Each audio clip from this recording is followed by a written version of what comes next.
City Clerk, could you call the roll, please? Alderman Ruth Simmons.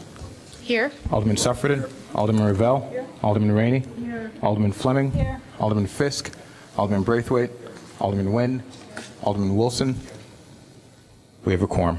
Excellent. All right. Welcome everybody to the Monday, June 10th, 2019 Evanston City Council meeting. We have lots of important items on the agenda today, and we've got a great turnout here at City Council. A couple announcements right up front. First is we are in the month of LGBTQ Pride this month, and we issued a proclamation and I just want to give people some context here. It was 50 years ago in June 1969 that patrons and supporters of the Stonewall Inn in New York City staged an uprising to resist harassment and discriminatory laws and practices against the lesbian, gay, bisexual, transgender, and queer community. The riots and protests marked the beginning of the modern LGBTQ movement. The city of Evanston, as everyone knows, is dedicated to fostering acceptance of all its residents and preventing discrimination and bullying based on sexual orientation and gender identity. The city of Evanston is strengthened by the rich diversity of ethnic, cultural, racial, gender, and sexual identities of its residents, all of which contribute to the vibrancy of our community. Nationwide, 4 out of 10 LGBTQ youth say the community in which they live is not accepting of LGBTQ people. And LGBTQ youth are 2 times more likely than their peers to be physically assaulted. It is imperative that the young people of the city of Evanston, regardless of their sexual orientation or gender identify, feel valued, safe, empowered, and supported by their peers, educators, and community leaders. Therefore, I, Stephen Howard Haggerty, Mayor of the city of Evanston, Illinois, do hereby proclaim this month LGBTQ Pride Month in the city of Evanston and encourage all people to recognize the enduring efforts and ongoing contributions of the lesbian, gay, bisexual, transgender, and queer communities within our city. We are blessed to live in a truly diverse city. We all talk about that, and that includes diversity of gender and sexual orientation. I also want to just make note of 4 passings recently of folks that have done a lot for this community. And we talk about everybody, wanting to work hard to transmit the city better and more beautiful and greater than it was transmitted to us. And I think these 4 folks have all done that. The first person I'd just like to acknowledge who passed away last week was Leon Robinson. And Mr. Robinson was a business leader in this community, a leader in the African American community here in Evanston, and really a remarkable person who had a truly remarkable life. For those that knew Mr. Robinson, I do want to just make it clear, because I just talked to his daughter, Lynn. The services will be at Ebenezer African Methodist Episcopal Church at 1109 Emerson Street. The wake will be on 6/21. That's a Friday from 6 to 8 p.m. And then the viewing will start at 11:30 on Saturday, June 22nd. And then the services will be at 12 p.m. on Saturday, the 22nd. So our thoughts and prayers are with Leon Robinson's entire family, including his daughter Lynn. We also had the passing of Steve Mullins, and Evanston is a place where we have a lot of unique museums, and one of those, and this is in Alderman Nguyen's ward, is the Toby Jug Museum. And I don't know if anybody's been to the Toby Jug Museum, but it is a pretty remarkable place where there are jugs dating back to like 1860 to present day. There's even a jug that they put together as Steve Mullins. So there was a service for him this week. He was a real estate developer here in town, but really did a lot. We also had the passing of, I think, you'd have to correct me, Alderman Rainey, of the alderwoman who was the alderwoman before you, of Betty Papangelis, who passed away at 94 years and did a lot for this city, not only serving on the Evanston City Council, but being one of the founders of the Evanston Community Foundation, which does great work here in the community. And lastly, Northwestern is in sorrow with the passing of Patricia Tellis Irvin, who was their vice president of student affairs, who impacted a lot of young people on that Northwestern campus. So all of these people, like all the folks in this room and on TV, have done a lot to transmit this place a better place because of their service to all of us. So please keep them in your thoughts and prayers. City Manager, do we have any announcements? Mr. Mayor, members of the council, good evening. I have two introductions. First, the council will remember last year the City of Evanston participated in a program sponsored by the International City County Management Association and the Department of the Army. We had a deputy garrison commander from Bavaria, Germany, join us for a week. We are pleased once again to have been selected by ICMA and the Department of the Army to participate again in the program, and we have with us for this week John Thompson. John, if you could stand up and say hello. John is a strategic planner in the Office of the Assistant Secretary of the Army at the Pentagon. He has been with the Assistant Secretary's office since 2013 and currently leads the Army's Installations of the Future portfolio. So what that means is the smart city movement that we're having in communities around America. John's responsibility is to bring that and the Internet of Things that, again, cities are looking at to Army posts around the world. So he is going to be spending the week with us learning about the work that we're doing. He'll be spending some time in the city of Chicago. We are also having the first of our training from the Bloomberg Philanthropies this week for the What's Work City data program, so he'll be participating in that. So John, welcome to Evanston. We're very pleased to have you. Next, I'd like to introduce our new ICMA Local Government Management Fellow. Shanika, could you come up, please? We're going to make you say a few words, so if you can come up to the podium. Shanika, is it Hohenkirk? Is that pretty close? I'm sorry? Your last name? Hohenkirk. Hohenkirk. Shanika is a recent MPA graduate of the Auburn University campus at Montgomery and has become an ICMA Fellow for 2019. In addition to receiving her master's degree from Auburn University at Montgomery, she has a bachelor's degree from Alabama State University, graduating Madam Cum Laude in English with a minor in legal studies. She was active on campus in a variety of different issues when she was an undergraduate, but while she was at Auburn University at Montgomery, she was the chapter president of the ICMA student chapter and interned for the city of Mountain Brook, Alabama, for an old colleague of mine, Sam Gaston, who is the city manager there. So Shanika will be with us. As the council knows, we have had management fellows for 8 or 9 years. They have a 1-year term and hopefully stay for a second year. So Shanika, very welcome to you, and you're welcome to say a few words if you'd like. Thank you, Mr. Mayor, members of council. It is an honor to be here. I'm looking forward to working with you all. And yeah, he pretty much covered everything else. So thank you for having me. Thank you. And that concludes my announcements, Mr. Mayor. All right. Thank you, Wally. City Clerk, do you have any announcements? No announcements. Okay. All right, we're going to turn to the next item on the agenda, which is public comment. Has everybody signed up that wants to speak at public comment? Right now I have that ending with Bobby Burns. Okay, seeing no one else. We've got basically... Mary, you're not on it already? Okay, all right, well, I'll put you on the bottom. Okay, so we've got a total of 38 people that have signed up for public comment. So the way the public comment rules work here at the Evanston City Council is we set aside 45 minutes for public comment.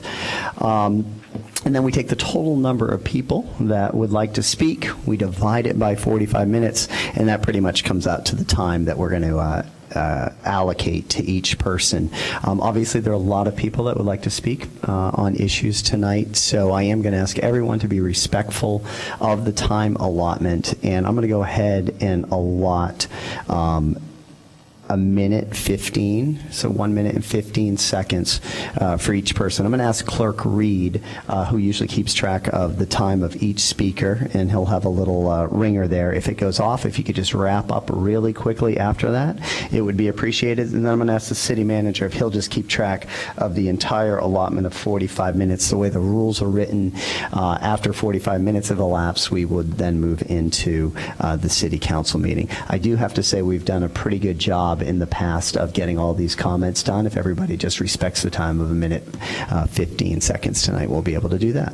All right, so I'll read off the first three names, and if you'd come on up and just give your name and in the ward that you live in, that would be great. We got Harris Miller up first, then Amy Curson, and then Marge Gambo.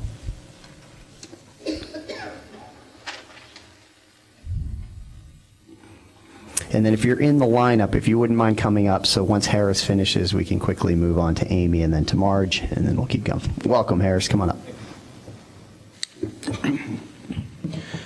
Good evening. Harris Miller, 4th Ward. City residents demand accountability with FOIA. We have the right to full and complete information on city government. The police and law department should not control FOIA. The Memorial Day proposal did not allow enough time for constituents and council to review and discuss the issue. There was no majority vote. It went against best governing practices. Please motion to reinstate Clerk Reed as Chief FOIA Officer. Please oppose Resolution 58R19. It's an attempt to ignore council's actions to Clerk Reed 2 weeks ago in Evanston's racist history. Finally, please oppose Resolution 59R19. It will increase chances to destroy a charming, historic residential district and canonize Chicago Avenue. It will be another way to pay for the Robert Crown boondoggle and $325,000 for public art that's not Evanston made. Actions speak louder than words. Thank you. Thank you, Harris. Perfect timing. So we can all take note of that's a minute and 15 seconds. Amy, welcome. And then we've got Marge Gambo, then Alex Morgan. Amy Curson from the law firm Reyes Curson on behalf of the Women's Club of Evanston. The development matter at A8 has been thoroughly considered by the city already, and an extension of the purchase and sale agreement is not warranted. The developer's proposed building plans and approval were rejected by DAPR, Plan Commission, and after multiple meetings by this council once before. And rather than listen to the community, the developer sought motions to reconsider, changes to the zoning code, and now an absolutely free extension of time for this agreement. We urge the City Council to reject the proposed extension, to reject this development team, and to start over. Instead of continuing to accommodate this developer, the city should undertake a thoughtful analysis of what's right for the library parking lot and for the very special block where it is located. Thank you. Thank you, Amy. We've got Marge Gambo, Alex Morgan, then Alice Berry. Hello, my name is Marge Gambo, and I'm a proud resident of Ward 3. I'm a board member of the Women's Club of Evanston, the House being my main focus this year. Tonight is actually our first board meeting, but I am here representing the Women's Club and its board to once again state our continued opposition to the project of 1714-20. We feel it is the wrong project for this space, a feeling shared by many of the property owners in our neighbors. So I would hope you would vote no on a recommendation to extend for a third time on this motion. Thank you. Great, thank you, Marge. We've got Alex Morgan, Alice Berry, then Elliot Zashin. Hi, good evening, everyone. Alex Morgan, resident of the 9th Ward. Up here this evening to speak in support of SP2, the commitment to end structural racism and achieve racial equity.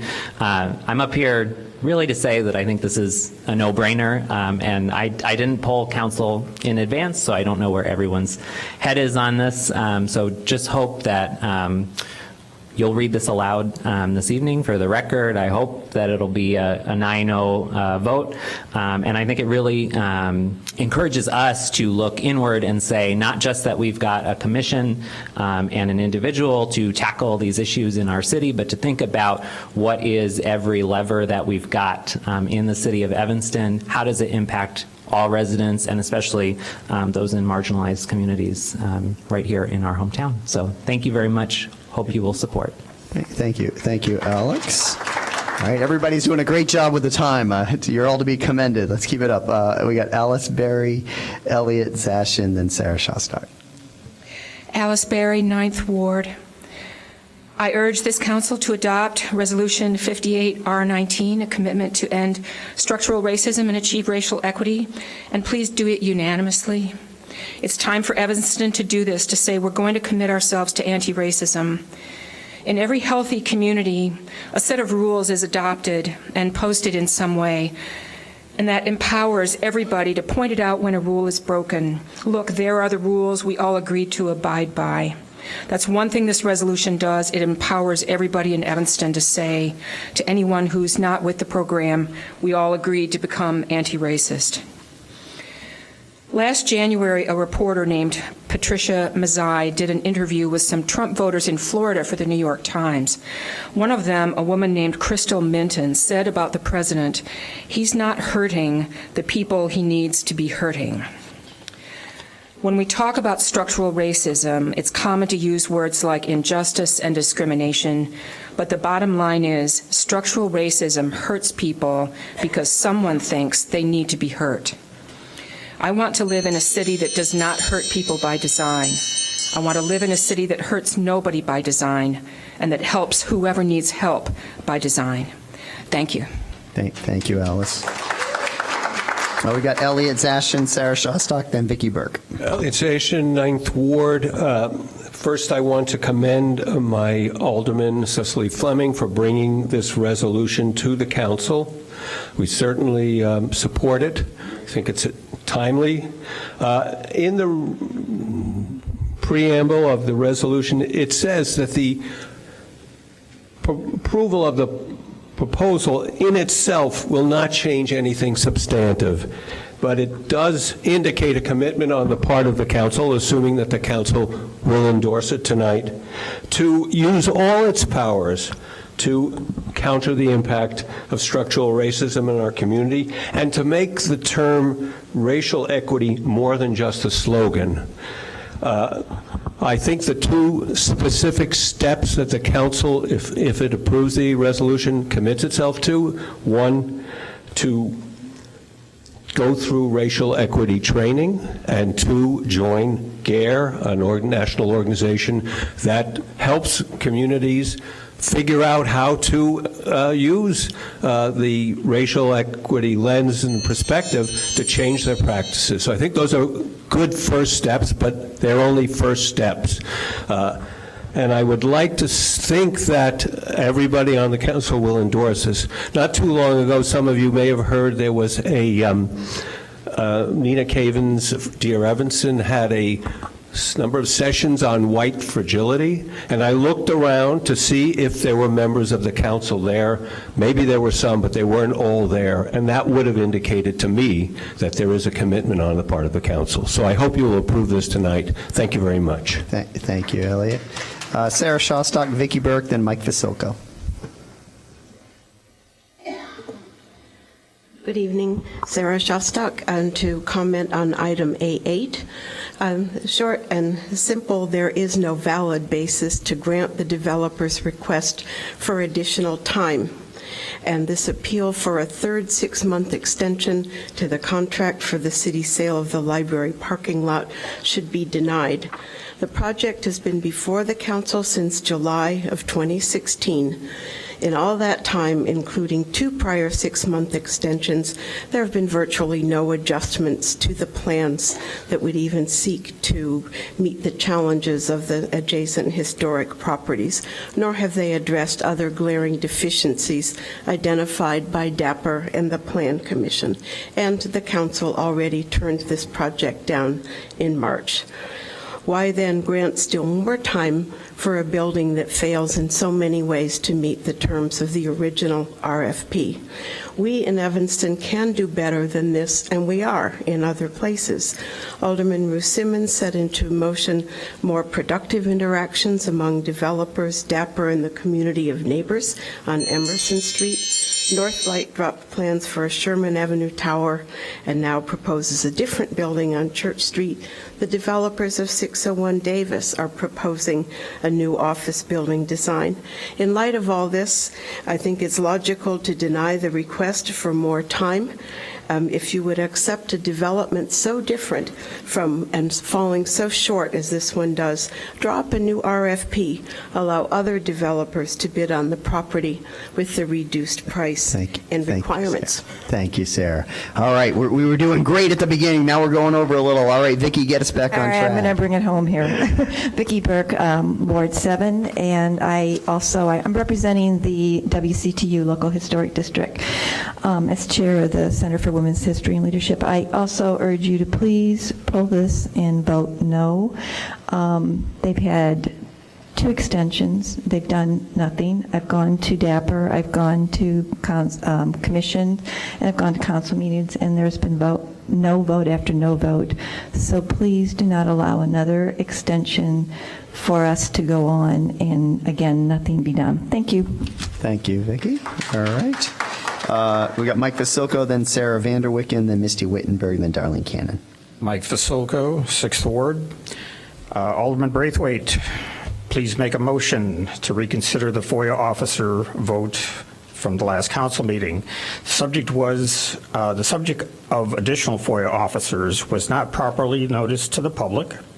There was no supporting evidence to justify the change of the FOIA officers, and the procedures for placing the special order of business on the agenda was not followed. All of this, in addition to the obvious intent that the FOIA officer change was purely political and vindictive. Alderman, please bring a vote back for a motion to reconsider, rescind, and expunge the previous vote because of the botched procedures that took place. If the subject needs to be heard at a later date, follow the proper procedures. I'm also speaking tonight against the resolution 59R19, I think for the 3rd or 4th time. Let's vote that one down completely tonight. Thank you. Thank you, Mike. We've got Sarah Vanderwicken, Misty Wittenberg, then Darlene Cannon. I am Sarah Vanderwicken. I'm in the 1st Ward, and I'm a member of, but I'm not representing here, the Unitarian Church of Evanston. At the church, I've been part of a team of people who have been working for several years now on helping deepen our members' understanding and competence around issues of racial equity and justice. This is extended to working in the broader community as well, and we've had a number of programs and workshops that have included people from all over the city. Among the most powerful and ultimately useful things we've been doing is attempting to identify how racism plays itself out in the institutions and practices that simply seem normal and everyday, part of the air we breathe, so to speak. And one of the ways of doing that is to apply a racial equity lens to the decision-making practices that our church, our committees, possibly our families, and the council can engage in. Do some of the options weigh more heavily than others toward or away racial justice? Do some practices replicate assumptions rooted in a system of white supremacy without our awareness? For example, do we view criticism of those in power as rude or threatening? Do we see accountability as vertical or horizontal? Evanston residents should grapple with as well, like what school they send their kids to, and does our appreciation and love for Evanston's low density and large lot size undermine our ability to ensure equal opportunity for housing for our neighbors? This is exhausting and confusing work. People of goodwill are on all sides and have legitimate competing priorities. The work is never going to be complete, and it'll never be perfect, but it's absolutely necessary, because what's the alternative? So you should pass this resolution, and you absolutely should also understand and accept that it's going to require humility on your part and openness to being challenged and changed, both personally and as a representative of your constituents. I think this is true of all of you, not just council members who wear the protective cloak of white privilege. Thank you, Sarah. All right. Misty Wittenberg, Darlene Cannon, and Holly Hoffman. Hi, Misty Wittenberg. I'm responding to council's comments from last week and other recent comments. Alderman Brightwaite, you asked us if those of us who thought we were feeling unheard gave us the right to threaten members of council. For the record, we do not. There also doesn't appear to be record of that happening. So for the many of us who are now blanketly implicated for what in the state of Illinois constitutes a felony, I hope that you can share your substantiation for that statement. What we think is that when our city acts unlawfully or otherwise against public interest, we have the right and the duty to hold you accountable. To be clear, the threat limiting public participation that is on record and reinforced week after week is that if you speak out against certain council members, they will use their power to disparage and defame you. Alderman Wilson, you recently discredited Crown concerns as simply wanting to create chaos and adversity for council, couched as your perception. Our perception was that you were attempting to detract from what is, in fact, the reality that you have used your position to push and vote on a project and funding in which your family will personally and privately benefit above that of the general public. I can provide substantiation for all of that in the next meeting packet, or if you'd like it right now, I can do it. Alderman Fisk, you've continually minimized public concern by saying it's limited to a small number of people. I'm wondering your basis for this. It directly contradicts what we've seen in petitions, public comment. If you wanted to gauge public sentiment, you would have held a referendum. You would be broadening participation channels. You've done the opposite. This marginalizing, this othering of residents, it's a political tool as old as politics itself to drive division and exclusion and to silence. Last week, we were somehow lumped in with active shooters, which, if we're going to draw a comparison, those tragedies continue because lawmakers like you at the national level consistently refuse to be accountable or even acknowledge facts and data not advantageous to their positions, no matter how it harms constituents. Alderman Nguyen, you keep blaming these issues on civility. Civility does not work when you are simultaneously subverting the civil processes the public has to hold you accountable. FOIA, OMA, ethics. You and Alderman Rebel have made accusations against me behind the dais, including criminal accusations, which you refuse to substantiate despite civil requests. Thank you. Thank you, Ms. All right, we've got Darlene Cannon, Holly Hoffman, Michelle Hayes.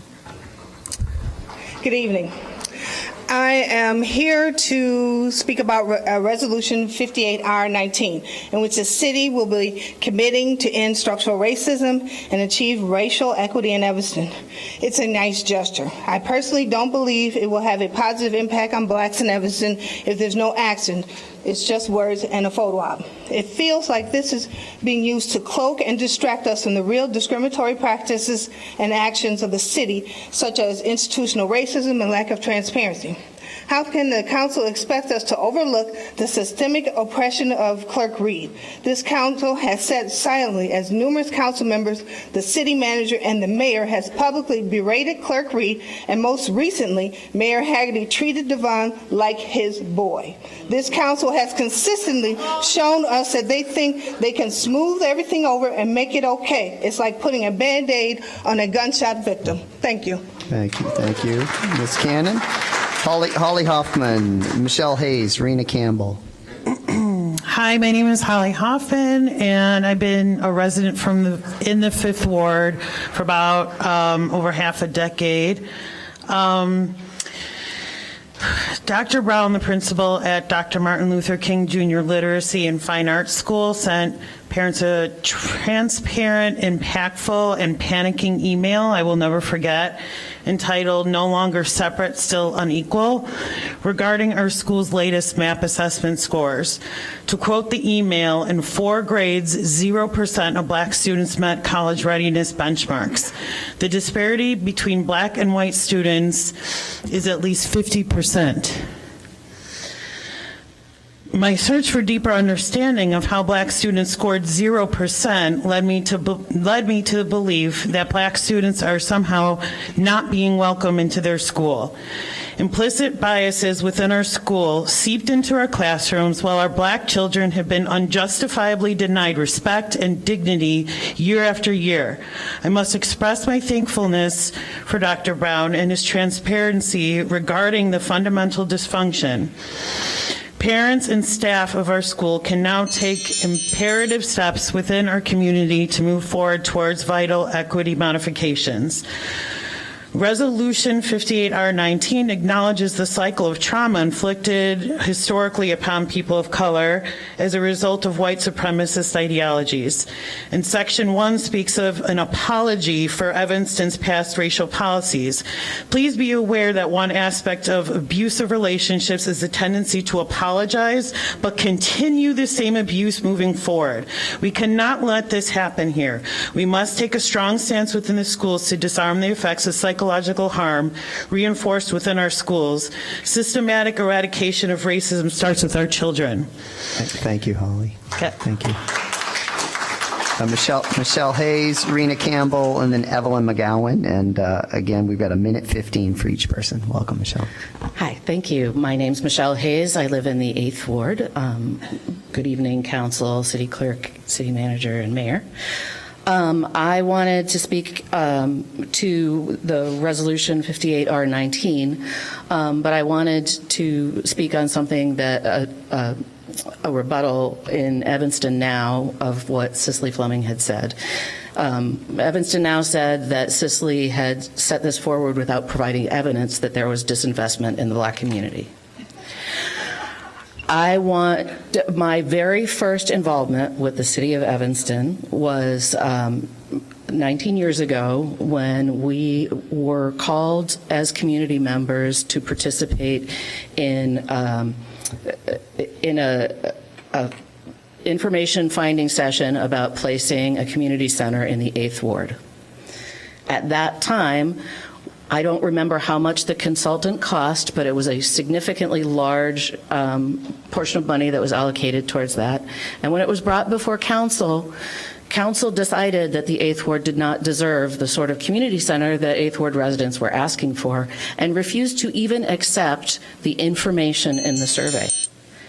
Here we are, having a huge community center being placed in the center of town, but not in one of the disenfranchised areas.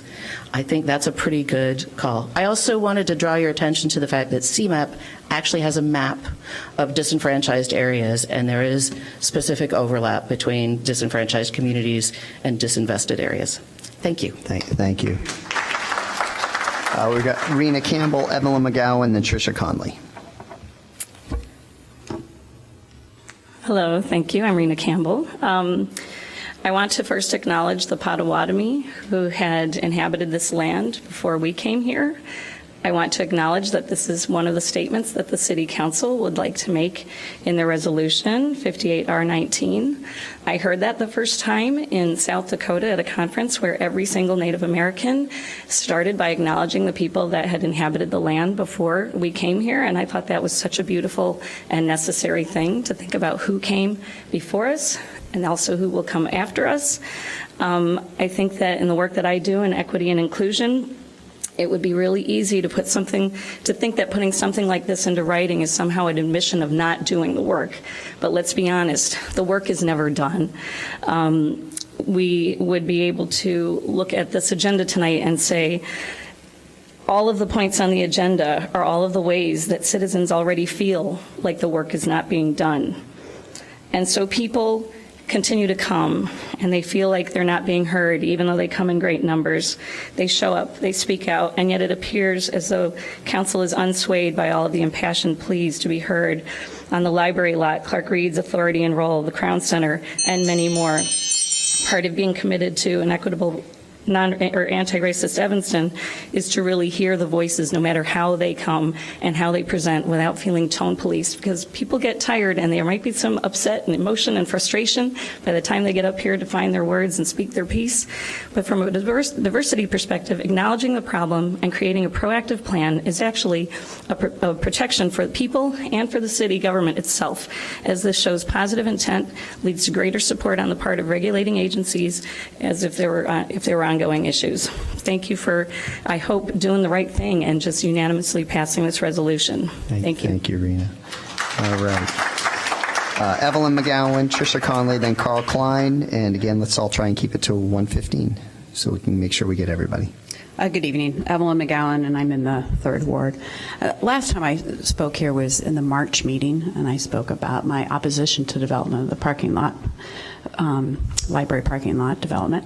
And I got home that night and thought about the 2 big issues that were discussed that evening. And in addition to the development of the parking lot, was a lot of discussion about payment for the Robert Crown Center. And I was kind of lying in bed thinking, why are these the 2 things that are, if we just look at a snapshot of the city and this evening and those 2 developments. And I thought back on the very first time I'd walked into the Robert Crown Center and looked around, and it was, easily 20 years ago. And I looked at this building and I thought, what, this was a big missed opportunity. It's not a beautiful building. There's kind of neat little things here and there. And so here we are in 2019 kind of trying to address the shortcomings that happened a few decades ago. And as much as I love the library, my thinking about the development of the library parking lot is that some decision was made at that time to take part of the alley and create a better library, but leave us crippled with developing that parking lot. So we're sort of now paying the price for not doing the right thing a few decades ago. So that lot that's there is too small, and every, factual information that comes to this points that that's not a good development. So I thank you in March for voting against that, and I think that was the right thing to do, and I think that's still the right thing to do. Thank you, Evelyn. Rena. We've got, we got Trish Conley, then Carl Klein, then Allie Harnett. Tricia Conley, 4th Ward. Proclamations are great. I think a lot of people have talked about, let's take some action. Professional development is great.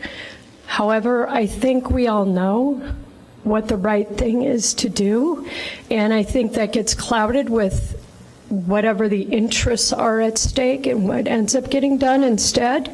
So I know we have a lot of anti-racists in the room, actually on this floor, so all of us are going to hold all of you guys accountable. And here's some of the things we can start with before you take your professional development. We have a couple lawsuits that are connected to discriminatory practices here in the city of Evanston. Can we see about getting rid of the city manager? Additionally, zoning variances and changes have been going on in majority-minority neighborhoods. And I'm sorry, this deepens the segregation of our town. Can we do something different about that, like now? Every person who says they're an anti-racist here on the 2nd floor, let's join together, let's demand our elected representatives get down to business. Thank you. Thank you. We got Carl Klein, Allie Harnett, then Chris Shavosti. When you come up here, Chris, pronounce your name. I'm sorry, I've mispronounced it. Welcome, Carl. Good evening. Tonight at the AP&W committee, item A8 was swiftly moved forward with no discussion and a vote. I hope tonight full city council will have a full discussion about this item. Yes, it's been talked about. It's been months. Everyone has talked about the facts of this project. Everyone knows it. We know all the intricacies of this project. We know that it's not the right thing for the project, but there might be a right project for the site.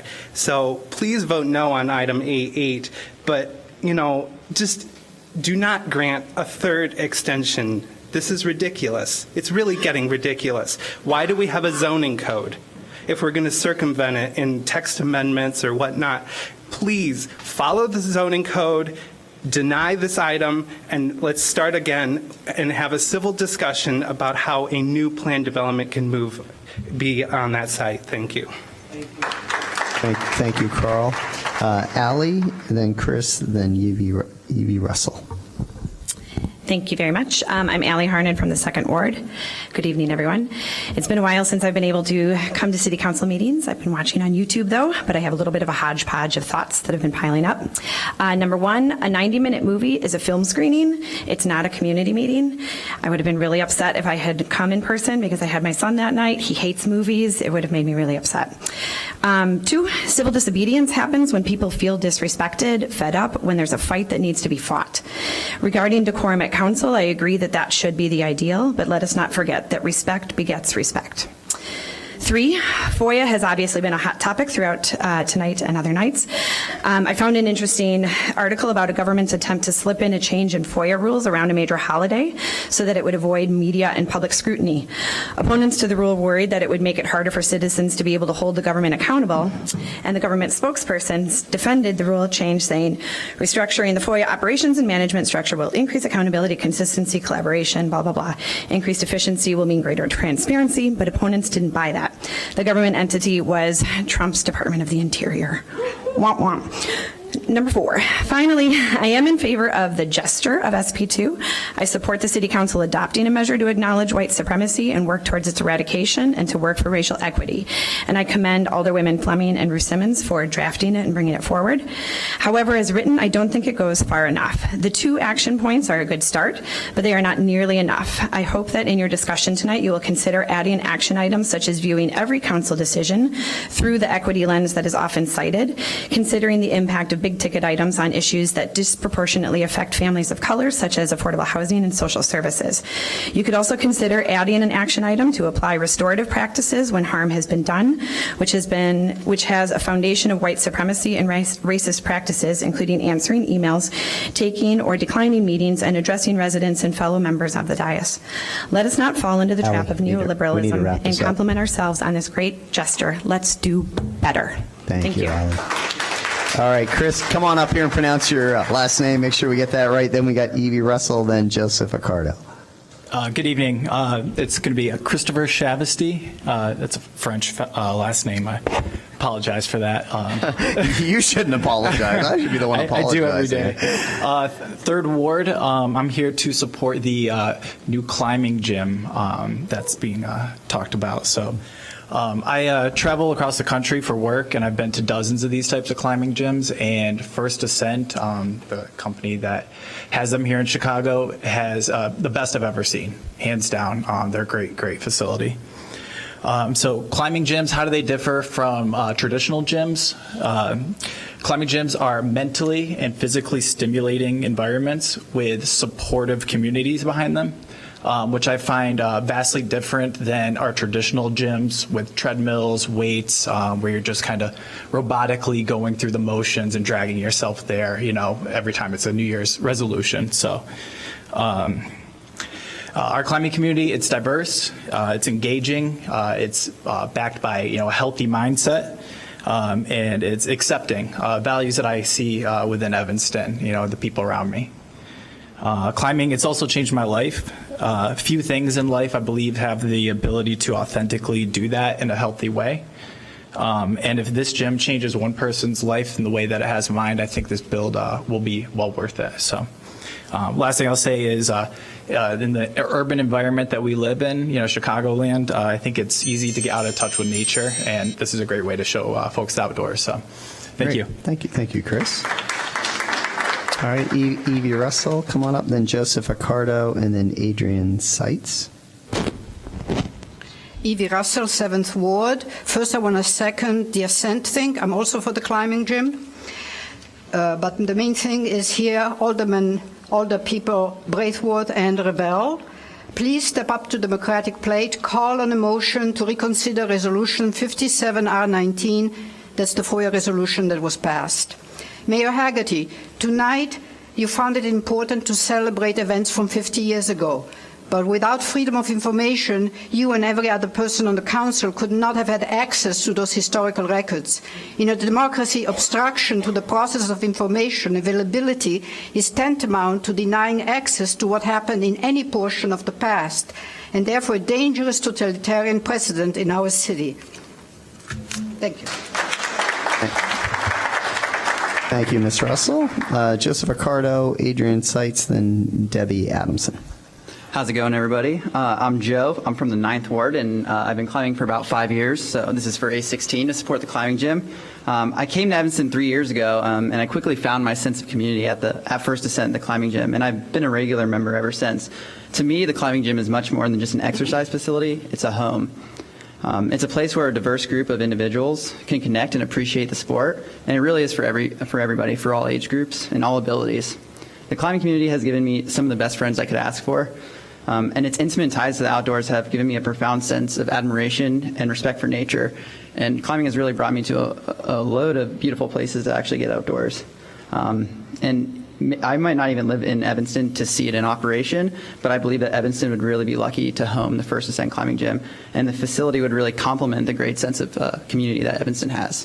Thank you. Thank you, Adrian. Excuse me, Joe. We got Adrian Seitz.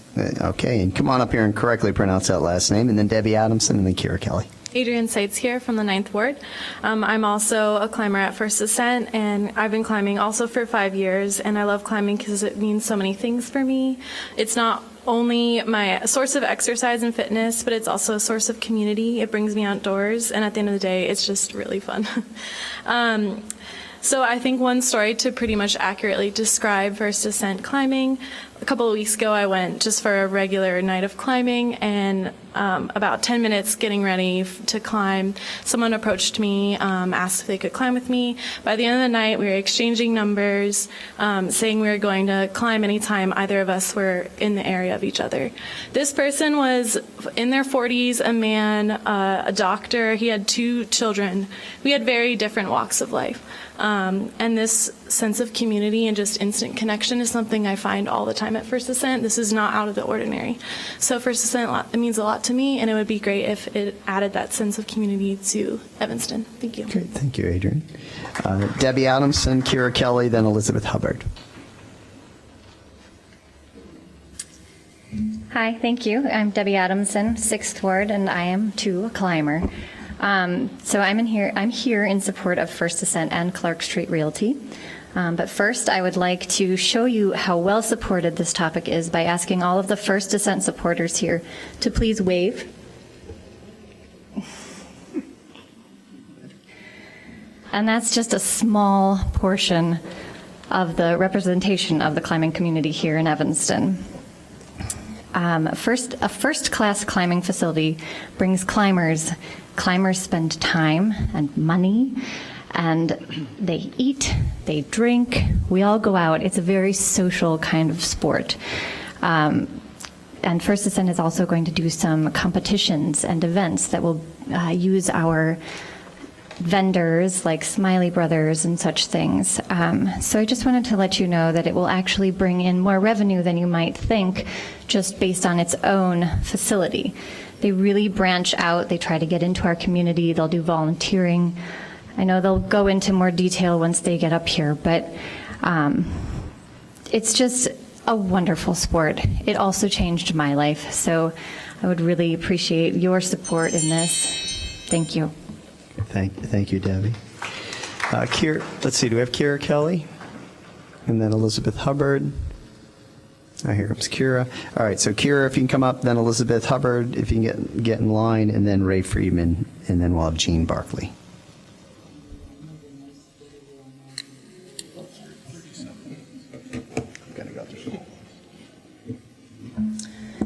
Hi. Tonight I am urging you to vote yes on the racial equity proposal tonight, but also to vote no on this third extension for developers on the contract for the library parking lot that City Council, you and your predecessors have voted against now twice over a period of 3 years, as have the city's DAPR committee, the Plan Commission, for reasons such as that it breaks our zoning code, offers no meaningful benefits, and has even deemed dangerous in some capacities in the alley. Alley and degrades historic sites next door. Another large office building proposal is coming through Dapper now that can meet our need for office space in a site that's appropriately zoned for it and not degrading a residentially zoned neighborhood. The developer's stated need to be able to want to work with historic landmark neighbors is a moot point, as according to Corporation Counsel, your upcoming reconsideration vote must be on the exact same ordinance that failed council, unless there's an unexpected anomaly. Instead of opening the door for even the appearance of an anomaly, and instead of inviting more controversy, let's start anew. Let's collaborate and flourish. Like the Northlight development, which went from a this is the only way with a 39-story high-rise that the community hated, we are now have a wonderful, appropriately sized, smaller project that citizens welcome with open arms. Alderman Simmons also started anew by discarding a controversial development and asked the developer to work with residents. City Council can show us a new way and move forward by encouraging consensual projects that would bring more revenue and create less conflict. Revenue and community vision do and can complement each other. Thank you. Thanks, Kira. All right. We got Elizabeth Hubbard, Ray Friedman, and Jean Barkley. Hi, everybody. I am not a climber, but I'm here tonight in support of First Ascent because I'm married to a climber and I'm the mother of a climber. And we've heard a lot of different viewpoints. What I'd like to just let you guys know, I've lived here for 15 years and moved here by choice, even though I grew up in a neighboring suburb that will, we'll keep it quiet. But as I raised my kids, who are now 17 and 18, I realized on a very regular basis how much money we spent outside of Evanston for recreation. We have Wilmette pool passes because there isn't an Evanston pool. We bowl in Wilmette because there isn't a bowling alley in Evanston. When they were little, we went to Pump It Up in Glenview because there's not an inflatables place in Evanston. As they got bigger, we headed to Niles for sky-high trampolining. So now I have a climber, and he climbed at Haven Middle School. He climbs on the climbing club at ETHS, and we have a membership at Lifetime Fitness, which is in Skokie, because of their climbing facilities. So I really urge you to welcome First Ascent because we would like to spend our money in Evanston. Right now, he drives to First Ascent in Avondale, the Chicago location. My husband is often left behind, but occasionally invited along, and they would both like to spend their money, and we hope you'll support First Ascent. So thank you. Thank you, Elizabeth. Ray Friedman, come on up, Ray, and then Jean Barkley, and then Kenneth Johnson, and then Beth Stair will be after that. Good evening, everyone. Ray Friedman, 2nd Ward. Before I read my short comment, I'd like to say thank you to Robin Simmons for posting her minutes for her ward meeting, and hopefully all the other wards will follow suit and do the same. So I just want to say, I do not have a hidden agenda. I try to be as honest and straightforward as I can without offending anyone. Working with the community and over the past 2 years, we have asked a lot of questions and raised a lot of concerns, but have received few answers. Some aldermen say that they are surprised and disappointed at the anger in the room. My question is, why are you not addressing the cause of the anger and frustration? Why do we need to ask the same questions over and over? We need answers on all issues. Not responding to all FOIA requests is not following the legal system. Having 3 new FOIA officers from 3 different offices is contrary to the reason it was set up in the first place. This is the reason we voted for Devon Reed as our one and only FOIA officer, and should be allowed to add as many assistants as he deems necessary. Devon already has 1 assistant, and you have not shown any reason to add any additional FOIA officers. Please reconsider your vote and allow Devon Reed to be the one and only FOIA officer, as this is the only one of the reasons we elected him for this position. Thank you. Thank you, Ray. Jean Barkley, then Kenneth Johnson, then Beth Stair. Hello, my name is Jean Barkley. I'm from Ward 9. I'm a fairly new resident of Evanston. This is my first time at a City Council meeting. Real quick, I would like to voice my support on a no vote for the extension of time for the developers of the library lot. I have yet to speak to an Evanston resident who supports the proposed development. I don't understand why you would extend them more time.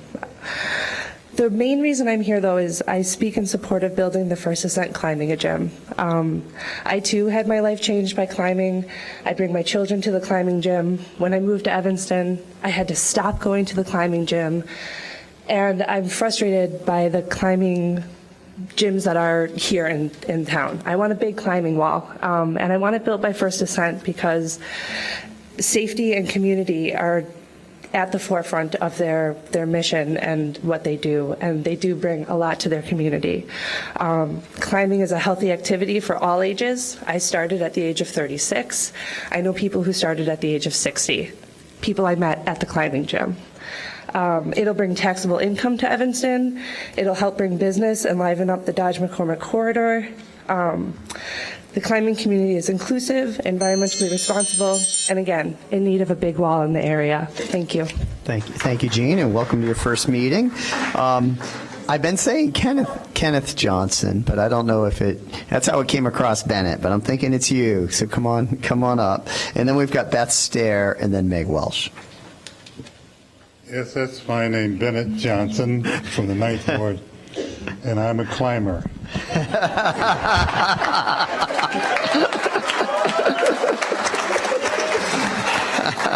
I've been climbing Jacob's Ladder all my life.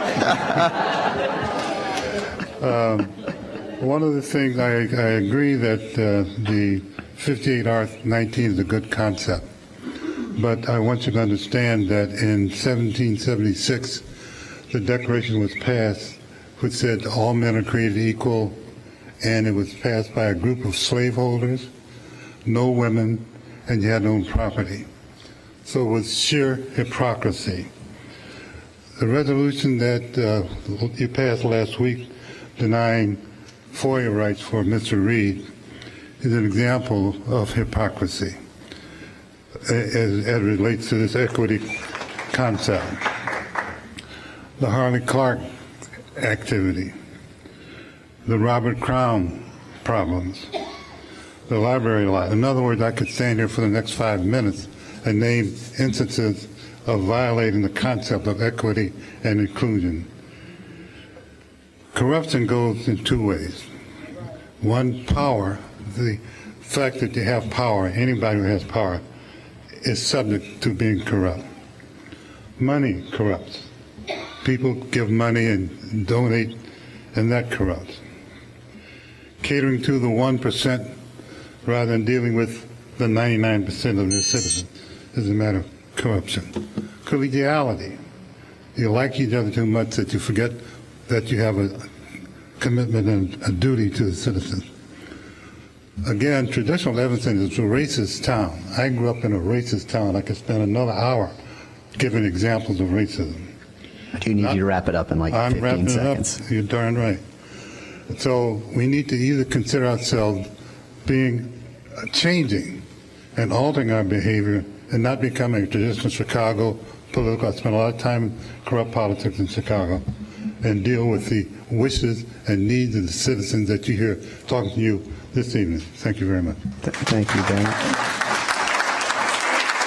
All right, we got Beth Stair, Meg Welsh, then Caroline Wilkerson. Good evening. My name is Beth Stair. I'm from the 9th Ward. This is my first time here, first time speaking, but I've been watching many meeting videos, either live or the ones that are archived. It's a bit troubling. You say people are afraid to come speak because of angry citizens. I don't see this. I didn't witness this in the videos. I didn't really see threats. I saw passion, yeah, right? I also didn't appreciate the call to violence by bringing up active shooters, and I fear for the safety of the speakers for this. It's inappropriate. I see you disregarding the views of the citizen speakers. I was discouraged to even come and speak because of this, thinking that you wouldn't really hear me. This narrative is anti-democratic, and you should be ashamed of describing the citizens as the problem here. It's a false narrative. The resolution to end structural racism is a soft statement that will only be meaningful really when we see goals, objectives, and actual revision to policies and procedures that get beyond training sessions. And this is really odd timing, I find, after the passing of 57R19. We think we should bring down that. We elected Devon Reed. It doesn't sound legal to me to take away the duties of an elected official. I oppose that you took away the duties of the clerk in obtaining FOIA requests from the law enforcement and legal departments. We should reinstate them. And as a former aerialist, I think that the climbing gym sounds pretty cool. All right, thank you, Beth. All right, Meg Welch, Caroline Wilkerson, then Doreen Price. So I'm here to express my support for anti-racist votes for a comprehensive, affordable housing plan, not just a few discount units in luxury buildings. And to make a plea for the council to consider the structural racism of not having a budget we stick to for projects like the new Robert Crown, and taking a high bid because we like the contractor, so that higher property taxes result, higher rents force people out of town. I'm also here to plead for all the white liberals not to break our arms patting ourselves on the back and allowing a resolution, a mere resolution, to hijack our attention to the specific issues the council votes on every week that make the need for an anti-racist resolution necessary. Thank you. Thank you, Meg. Caroline Wilkerson. Is Caroline here? Come on up, Caroline, if you're here. Then we got Doreen Price, then Katie Robinson, then William Eason. All right, and if the others just want to, we've got Caroline, then Doreen, and Katie, if you guys are just getting ready. Thank you. Good evening. My name is Caroline Wilkerson, Ward 3, disabled Navy veteran, avid climber. And it's something that my daughter, she's 10, she and I do together, and it's been so meaningful to go there and see these small children, you know, working so hard, and you see their, like, you know, their brains working, problem solving, proprioception, and I could talk about the community, you've already heard about that, but I know to a large extent what really matters is where the money's at, and we go to Humboldt Park, and we eat in that community afterwards, and we've tried new restaurants that we never would have had before. I didn't even know, living in Chicago my whole life, that there was actually a huge park in Humboldt Park. I admit that. And it's beautiful. And now we want to go there and we want to spend time there and try the boats and explore. And there would be no facility like this anywhere else in the area. And it would pull people from all over the North Shore, from Chicago, and have an opportunity to show people this beautiful community that is so united and so diverse. And yes, we have our problems, but it's so inspiring to be here and see all of this and everything that we stand for. And First Ascent stands for all of those things. Thank you. Thank you, Caroline. Doreen, come on up, and then we've got Katie Robinson, William Eason, then Bobby Burns.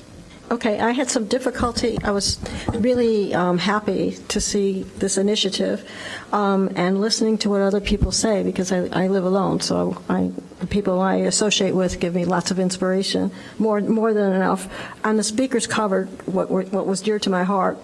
And the biggest thing has to do, when you listen to Bennett and others, is that we have issues that are not necessarily identified or covered by this attempt, and this attempt is huge.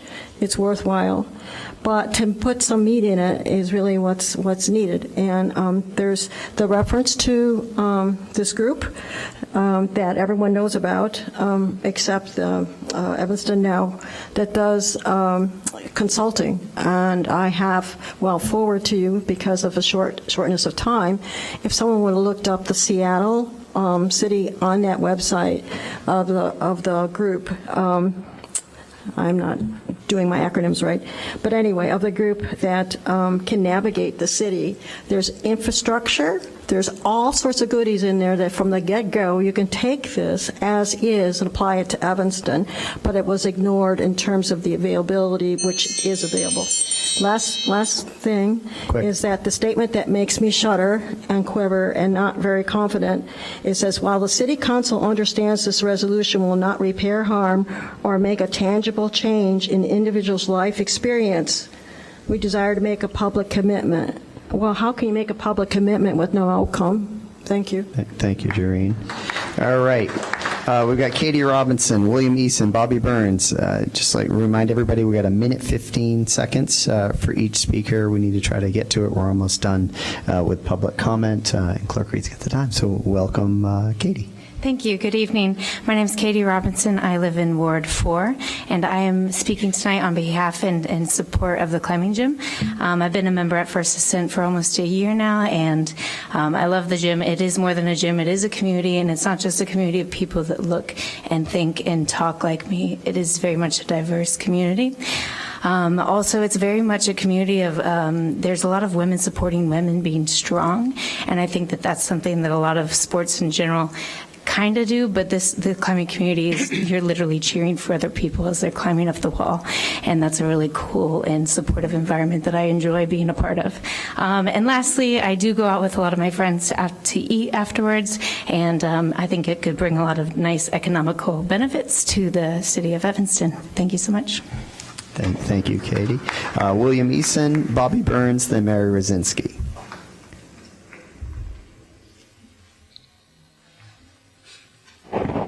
Good evening. William Eason, born and raised in Evanston, just relocated back here into the 9th Ward recently. Here to speak on 58R19. I can personally relate to Clerk Reed. I admire your courage and leadership under duress. I too was harassed for doing my job. I settled a lawsuit with the McGaw YMCA in January of 2005. I brought a case against them because I was under scrutiny for bringing in, and I quote, too many black memberships, unquote. I was not allowed to speak of this for 7 years under the agreement. This happened before the current McGaw leadership, who I currently support by being a member.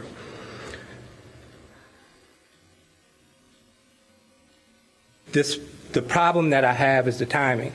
You guys actually went into a full-fledged Facebook campaign to turn people out for this vote. But we didn't do that for the vote that stripped Devon of his powers.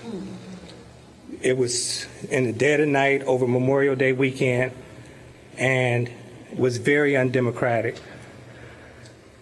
That right then was systematic racism.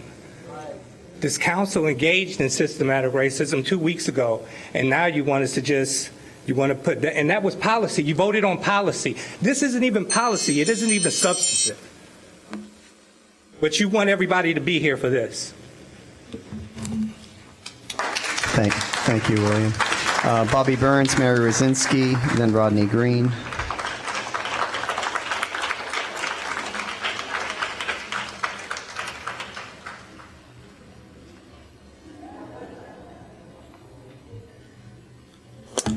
Good evening. Good evening. I just wanted to say Dino Robinson, Shorefront Legacy, shares his story, and also the late, great Doria Johnson. This was this person I'm going to talk about was kin to her, has also told his story. But in 1916, Abbeville, South Carolina, Anthony Crawford, many of his family migrated to Evanston after this incident. He was a farmer, owned 400 acres of land, and because of a dispute with a white man who felt that Anthony Crawford should get in the back of the line while he was trying to sell his yield, he was murdered in the most horrific way. Following this incident, his family for many years had a deed, a piece of paper, to show claim to the 400 acres, and it was denied. And so I think if you look throughout history, pieces of paper have been overlooked and denied, and it's never stopped black progress from being disrupted from sheer violence and bad policy. And so I want to be careful, because as far as I can tell, this piece of paper that we're looking at voting on today does not really obligate the council to do much of anything, and I could be wrong. I hope I'm wrong. We need to be careful, And I want to recommend that everybody that came out today on this item attend the next equity empowerment meeting, where Alderman Simmons made a really good reference around reparatory justice, and to make sure we have some real actionable items that as a community we all need to get around. So please, I don't know what the date is, but they can share that with you. Please show up to the next meeting and let's get to work. Thank you, Bobby. Mary Rosinski, Rodney Green, and then Madeline Dupree will be the last speaker.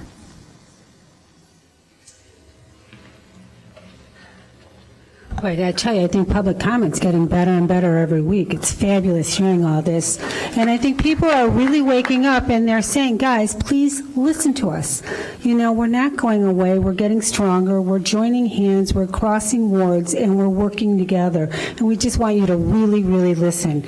I am here. I support, like everybody that's been talking. I actually think that what we've heard here is a cry. Not a cry, a demand, a scream, or whatever you want to call it. We supported Devon. We believe our rights lie in the elected official's office. And if there'd been a problem, there should have been a discussion. End of story, and not over holiday weekend. But I'm here also because I just saw that there's a liquor application or changed liquor over at the U2 district, which is a university district. It's a special district. It's the only one in the entire city. And it's a college university area in the middle of a residential. It's not a commercial entertainment area. And I think that Robert Crown, I'm very concerned, has become this magnet to justify every decision that we need to make money. And I think we have to really, really, really protect our residents and our neighborhoods, and don't make the money that we have to figure out how to pay that debt at the cost of our neighborhoods and everybody else in this town. Thank you. Thank you, Mary. Rodney Green, and then Ms. Dupree.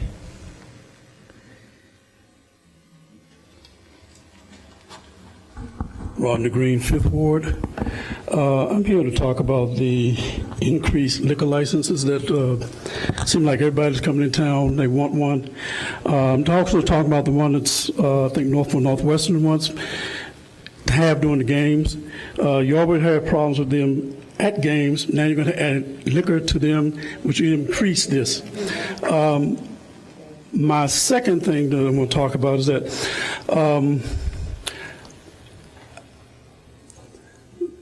there has never been, well, at least I know, since I was a clerk, there's never been an opportunity where the clerk alone was the number one, 100% person who takes care of all for you. That is something that the clerks that I know in other municipalities does not have the last say so on that. The clerk's office, again, as I said before, receives, disperses, and for the FOIAs. This is not, it's getting to the point now that this discussion is such a diverse splitting of the white and black, brown community that is causing problems that no one wants to talk to anybody. Last meeting when I was here, I was approached after I left the meeting saying, "Are you that bitter?" And I said, "What are you talking about? You just mad because he kicked your ASS." I said, "No, that's not it." Then Thursday, I received a phone call on my cell phone telling me not to come back to council meeting anymore, and if I spoke of Devin Reed again, beware, my life is in danger. So I don't know what's going on or how this is going on, but I just want to let you know that I'm not afraid of anybody in this town. But if you're man enough to stand up and call me on my cell phone, you should be man enough to stand in my face and let me know who you are. Thank you. Thank you, Rodney. Okay. And then last speaker is Madeline Dupree. Welcome, Ms. Dupree, and this will be the last speaker for public comment. Madeline Dupree. Hello, Okay. We didn't turn it off.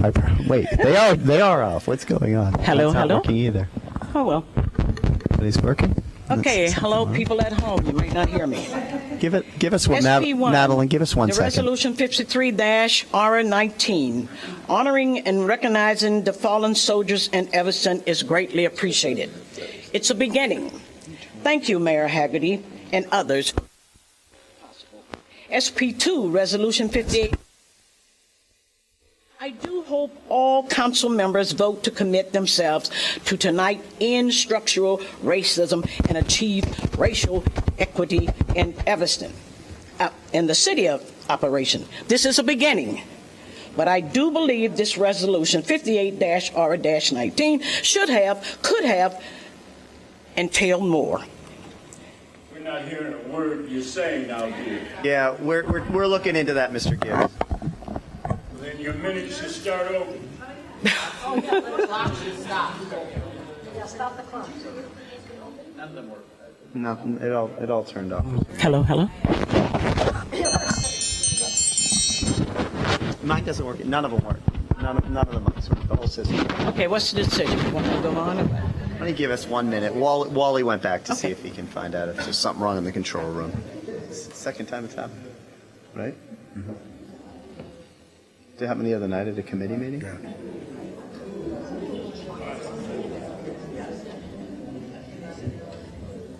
I don't see any wires under here. Test.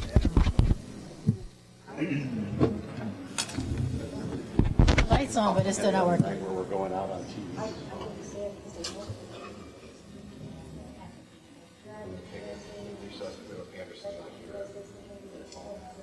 If they can hear it on TV, maybe just turn the volume on up. It's still sounding. That's a good idea. Just keep going. Something.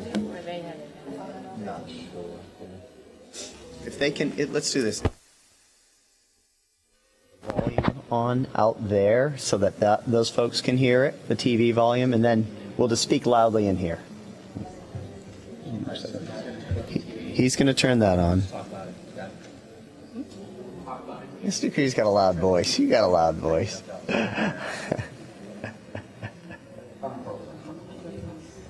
Come closer? No. Stay there. You're good. You're good. I think they're gonna turn it up so people out there can hear what you're saying off of the TV.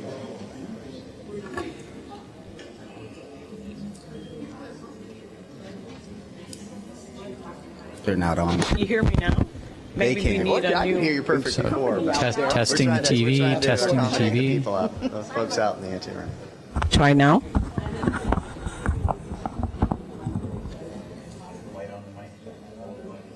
All of our lights. Mine's on, but it's not working. Hello. Hello.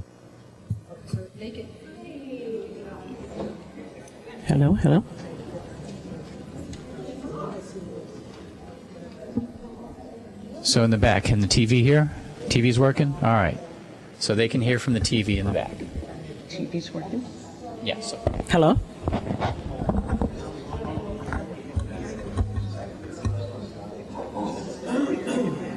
If you want to finish public comment, we'll take a short break. Yes. So what we're going to do, folks, is unless we start over again, you are going to hear in 15 seconds. Just so everybody understands, we don't have any mic. No one does up here at the dais or at the public comments.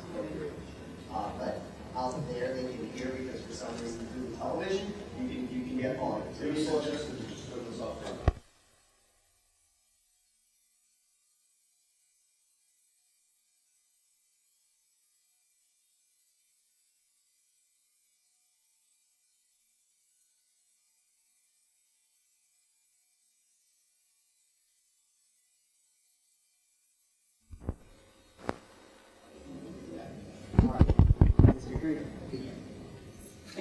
Okay, so it's. But people can hear me. Can you hear me out there? No.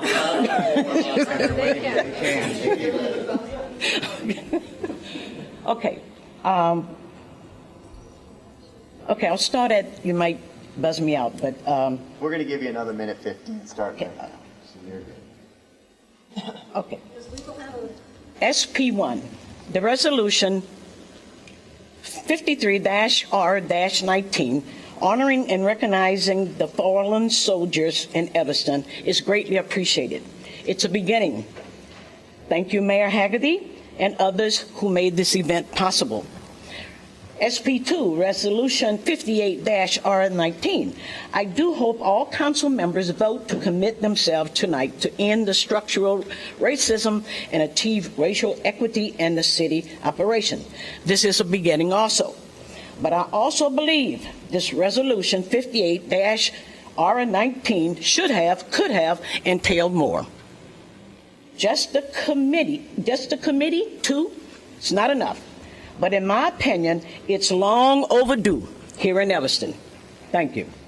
I want to thank all the council members for cracking open the front door that has been ignored and closed for decades here in Evanston. 817, Ordinance 37-019. I'm not familiar with the ordinance of the city of Evanston purchasing property, but my concern is that the Fifth Ward people, particularly black folks, colored folks, need to have a chance to buy up some of this property and not be excluded. Correct me if I'm wrong. Number 4, I want the council members to know that I do not agree in their decision that was voted upon with the clerk of Evanston. This may be a young man, a young black man. Let him do his job. Let him be accountable. If he make a mistake, you council members, check him out. You know what I'm saying? Stick to the strip, Madeline. I am still concerned about the library parking lot that you're concerned about. What about the citizen comments? I'm still concerned about the Robert Crown project. What are you all waiting for to let us know really what's happening? Thank you.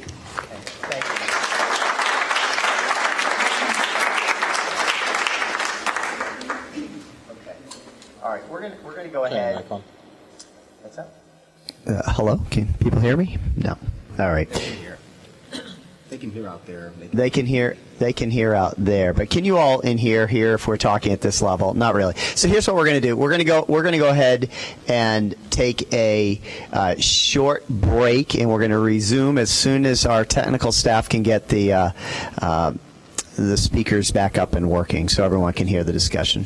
Can I have a motion to recess? Is there a second? All in favor? All right. We're going to recess until we get this taken care of.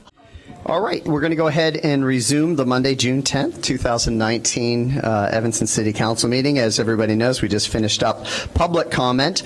Kudos to Alderman Wilson, who's the one who fixed the problem. How about that? Alderman Wilson, you want to tell everybody what you did? You hit this little button here that said on. I reset the power amplifier for the in-room speakers, so we'll have to make sure we clean the heat sink at some point. So.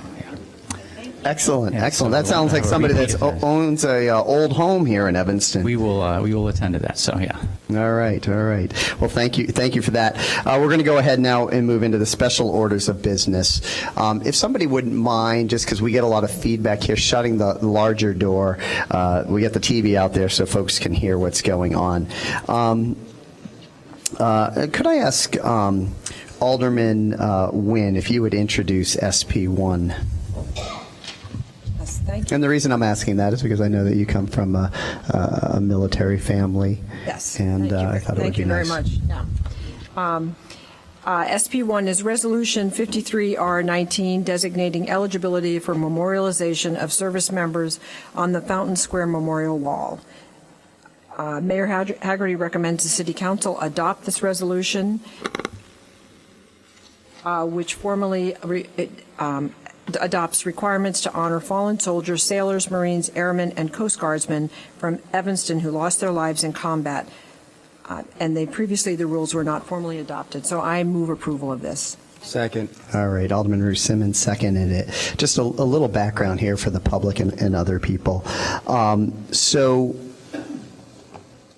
the names of the people that are on the memorial wall here in Evanston, the history has been that you ended up on that wall if you filled out a document when you were in the military that was your home of record. And the home of record gave you one choice, and you had to say, okay, this is my home. The city of Evanston didn't really set any parameters or guidelines for how names got on that. It was handled by the American Legion and sort of the VFW in a sort of loose manner.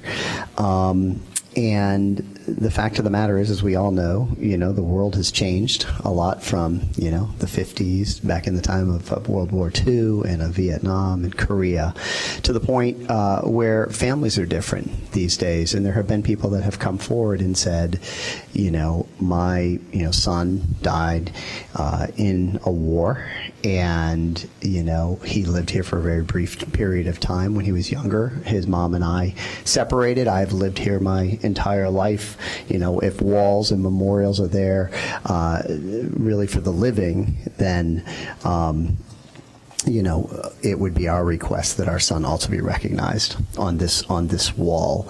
And so we've been working for quite some time with the VFW, American Legion, as well as consulted other people. I consulted the former Secretary of the Navy, who I'm on a board with, and he said to me, "Look, Steve, the world has changed. There are people recognized on more than one memorial around this country, and there's nothing wrong. And there's nothing wrong with that. And this is a decision that's really up to the local community and how they want to handle it." So that's just a little background on that. Are there any further discussion on this? Okay, seeing no lights. All in favor of Resolution 53-R-19? Aye. Any opposed?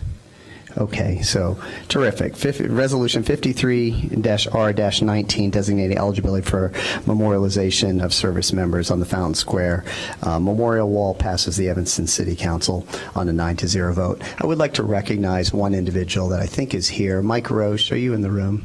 If you just stand up, I just want to recognize Mike. Mike is a veteran here in this country, and a good friend of his, Kenny Sucher, who has spoken before here, are the folks that have been working on this issue for quite some time. And again, they understand sort of the complexities and everything else. And I think we've written and approved an ordinance here that's a smart one going forward. So thank you for your help, Mike and Kenny. And then other veterans out there. SP2, this is SP2's Resolution 58-R-19, Commitment to End Structural Racism and Achieve Racial Equity. Would anyone like to move this? Move approval. Second. Okay, Alderman Ruth Simmons moved to approval. Alderman Braithwaite seconded it. Alderman Fleming, I'd like to go to you first on this. Thank you. We don't usually do this, but I'm going to read this resolution. It will be as fast as possible. A resolution to commit to end structural racism and achieve racial equity. Whereas the City of Evanston embraces its racial diversity and seeks to continue its path to being the most livable city in America. And whereas the City of Evanston believes that all individuals living or visiting the city should be treated fairly and with respect and dignity. And whereas the City of Evanston recognizes that there is an escalation of hatred, bigotry, and overt racism in our country, and whereas in order for the City of Evanston to fully embrace the change necessary to move our community forward, it is necessary to recognize and acknowledge its own history of discrimination and racial injustice. The land we currently know as Evanston originally belonged to the Potawatomi tribe until they were forcefully and violently relocated at the hands of white colonizers. John Evans, our city namesake, played a role in the Sand Creek Massacre that killed approximately 150 Native Americans. And the first Evanston resident of African descent, Maria Murray, was a former slave who was purchased by the Vane family to labor as a domestic in their home in 1855. Whereas the City of Evanston government recognizes that like most, if not all communities in the U.S., the community and the government allowed and perpetuated racial disparity through the use of many regulatory and policy-oriented tools. Some examples would include, but are not limited to, the use of zoning laws that supported neighborhood redlining, municipal divestment in the Black community, and a history of bias in government service. Such practices were often overt, but more often covertly adopted and incorporated under the guise of what would appear to be legitimate policy. These ordinances and other citywide practices have contributed to the decimation of historically Black neighborhoods, a trust of government by some Black residents, and the collapse of a once viably, economically thriving Black community. And whereas the City Council acknowledges that the trauma inflicted on people of color by persistent white supremacy ideology results in psychological harm, affecting educational, economic, and social outcomes, and conjures painful memories of our city past, not only for those who lived through them, but for generations to follow. Now therefore be it resolved by the City Council of the City of Evanston, Cook County, Illinois, that in accordance with the fundamental principles set forward in the Declaration of Independence, which asserts as a fundamental basis that all people are created equal and are endowed with the unalienable rights of life, liberty, and the pursuit of happiness. Section 1.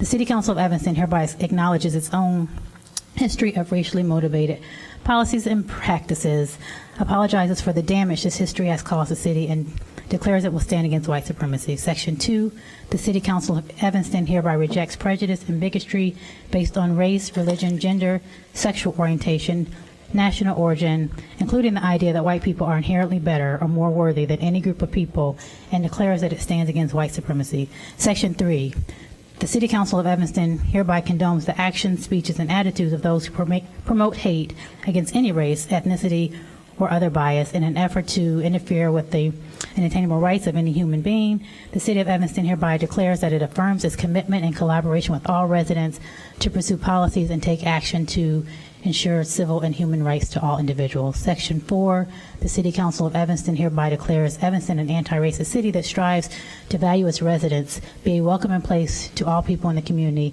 and examine its own practices that may unintentionally exclude some of our neighbors, particularly people of color. And Section 5, the City of Evanston hereby affirms its commitment to eradicating the effects of systematically racist past practices from city government and all city-affiliated organizations. As the elected council charged with representing the City of Evanston and its residents, we hereby resolve to practice and participate in racial equity training in order to deepen our own understanding of how our decisions can hinder or promote equity for all, while paying particular attention to those historically disadvantaged. And 2, and there's a correction here, join the Government Alliance on Race and Equity, a national network of government agencies working to achieve racial equity and advance opportunities for all. So I had a couple comments that I want to make to this resolution. There's been lots that have been said tonight, lots that's been said, in the community. So I just read 4,784 words, lots of words on a piece of paper. I make no claim, I am not naive to believe that 4,784 words are going to be life-changing without any action. I understand the frustration by many in this room, in this community. It was not lighthearted that I set out to this task.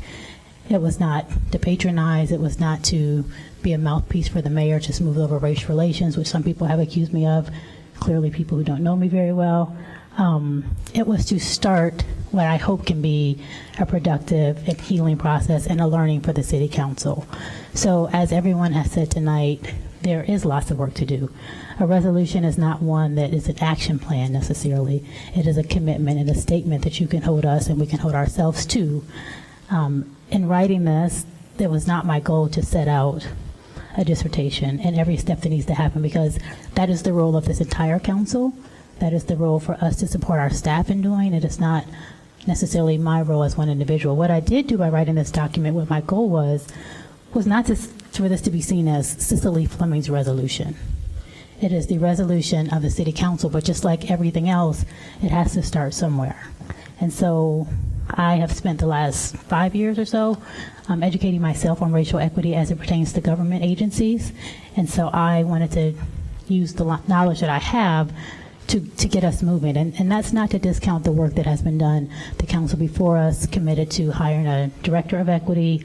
There was an appointment made of an Equity and Empowerment Commission, and those are important things. But what I've studied and learned from other cities is that if there is not a firm commitment from leadership, our staff and our committees can't do the work that they need. The goal is for us, who are elected to represent you, to do that with an understanding of how those decisions impact you.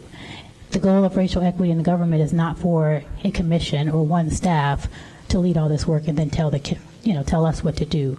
So let me just first start by, or not first, but let me also just speak to the language. So the language is harsh because racism is harsh. And I don't know a way that you can sincerely talk about it without using some harsh language. And I don't use it to offend, I use it to be honest. If you hurt someone, part of that repair is apology. They don't necessarily believe you should go straight to some action. You need to stop and recognize what you did. That is what this document does. This document is the council saying that we understand, and not even all of us on this council and many councils before, that there have been some things that have harmed our community. A lot of people who are here, who tell these stories, who talk in our community, talk about things that happened way before I was born, but they are still holding on to them because they were harmful. It is important that you speak on that you tell the truth about that, and that you ask for, you apologize. That is what this document does. So I understand that even tonight people don't believe us, people have, lots of mixed feelings, and I get that. I am not reading that to discount you. I'm not reading that to tell you never come back to council. I'm not reading that for you to, all of a sudden believe and love all of us sitting here. I'm reading this as a starting point. This is a very long process, much of which started before I got here, civil rights movement and so on, but we have not arrived. So we have to keep working. I am hopeful. I'm going to work my hardest to get us, the next step forward, but it takes time. It takes time. Part of the training that we have to undergo is for us all to understand what that means. We all have different interests. We all have different capacities. We all have different things that we work on. This is something that I happen to know something about. I'm not a master. And so I wanted to use what I know to do what I thought was best to get us moving. Not to patronize, not to heal over what harm people felt last week, but this was to acknowledge, to admit, to apologize, and to get moving forward. And I understand that everyone's not going to accept that, and that's okay. We're all individuals. But this was the part that I wanted to play. This was the commitment that I asked to move forward. And saying that in terms of me being the author, it honestly was my heartfelt effort to author this. I reached out to every person on this council multiple times. Many people gave input that was put into the resolution. And so my goal was for this to be something that we can all accept at the different places of our own understanding and make a public commitment to our citizens. That does not mean the next week everything is better. It does not mean in the 2 years that we have left up here everything is better, but it means that we are making a public commitment to do better. And that's, I think, all I can give you. So in terms of the next steps that are not outlined in here, because again, proclamations don't necessarily do all that, we are already scheduled to, as a council, do a racial equity training. One training does not solve everything, but you do have to get some learning. I will also avail myself to work with Alderman Nguyen, who sits on the Equity and Empowerment Commission. I've already spoken to staff about helping the city to make an equity plan. That takes some time. We will bring that back to the council for the council to gnaw on, to understand. But those are things that are part of a process. And processes are slow and bumpy. And so all I can ask is that my peers, if they feel so led, would accept this, again, a piece of paper, and that the community will continue to hold us accountable. But you have to also understand, particularly for people who haven't necessarily done, racial equity work, that it takes time. It does take time. And so hopefully we will have, more tangible things that are coming. We will have more tangible things coming.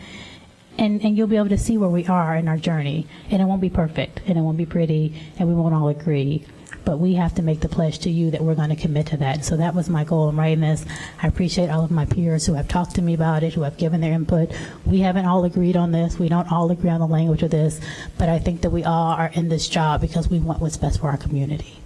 No one is sitting here making $2 a meeting, just because. So I guess I'm asking on my behalf that you all extend us a little grace and understand we're not perfect, and that we can all, as a community, try to work to get where we need to get. And my last statement is, somebody mentioned to me, about the high school and all the stuff they're doing. And I wasn't here when that happened, but I have a pretty good relationship with Dr. Witherspoon. And what he tells me is that when he came here, before they started the restructuring at the high school, he got up, I think, in a board meeting or wherever he was, and he said, I feel like we are practicing apartheid in this school. I don't think that was a very popular thing for him to say at the time. I don't think that people really embraced it. Now, years later, we're all saying how great it is, and yes, they have some things to work on, but we all, look at them and appreciate the work that they've done. But that started by him taking a risk, and that started by his staff. Probably some left or probably some stayed, whatever happened, but that started with him setting the direction for his school, the change he wanted to see for the students in the school. And so that is what this document, in my mind, is to setting us on a direction that we all have to travel together. So that is my statement. Thank you, Mayor. Thank you, Alderman Fleming. Alderman Rainey.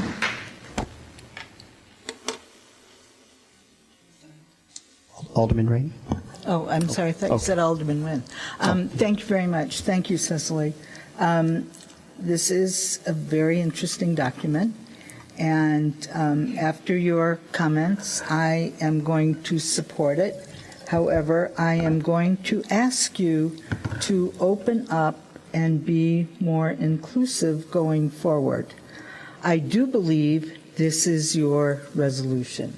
I think it's very personal. And I think it's very impressive, and I think it's very much from your soul, from your heart, and very much from your brain.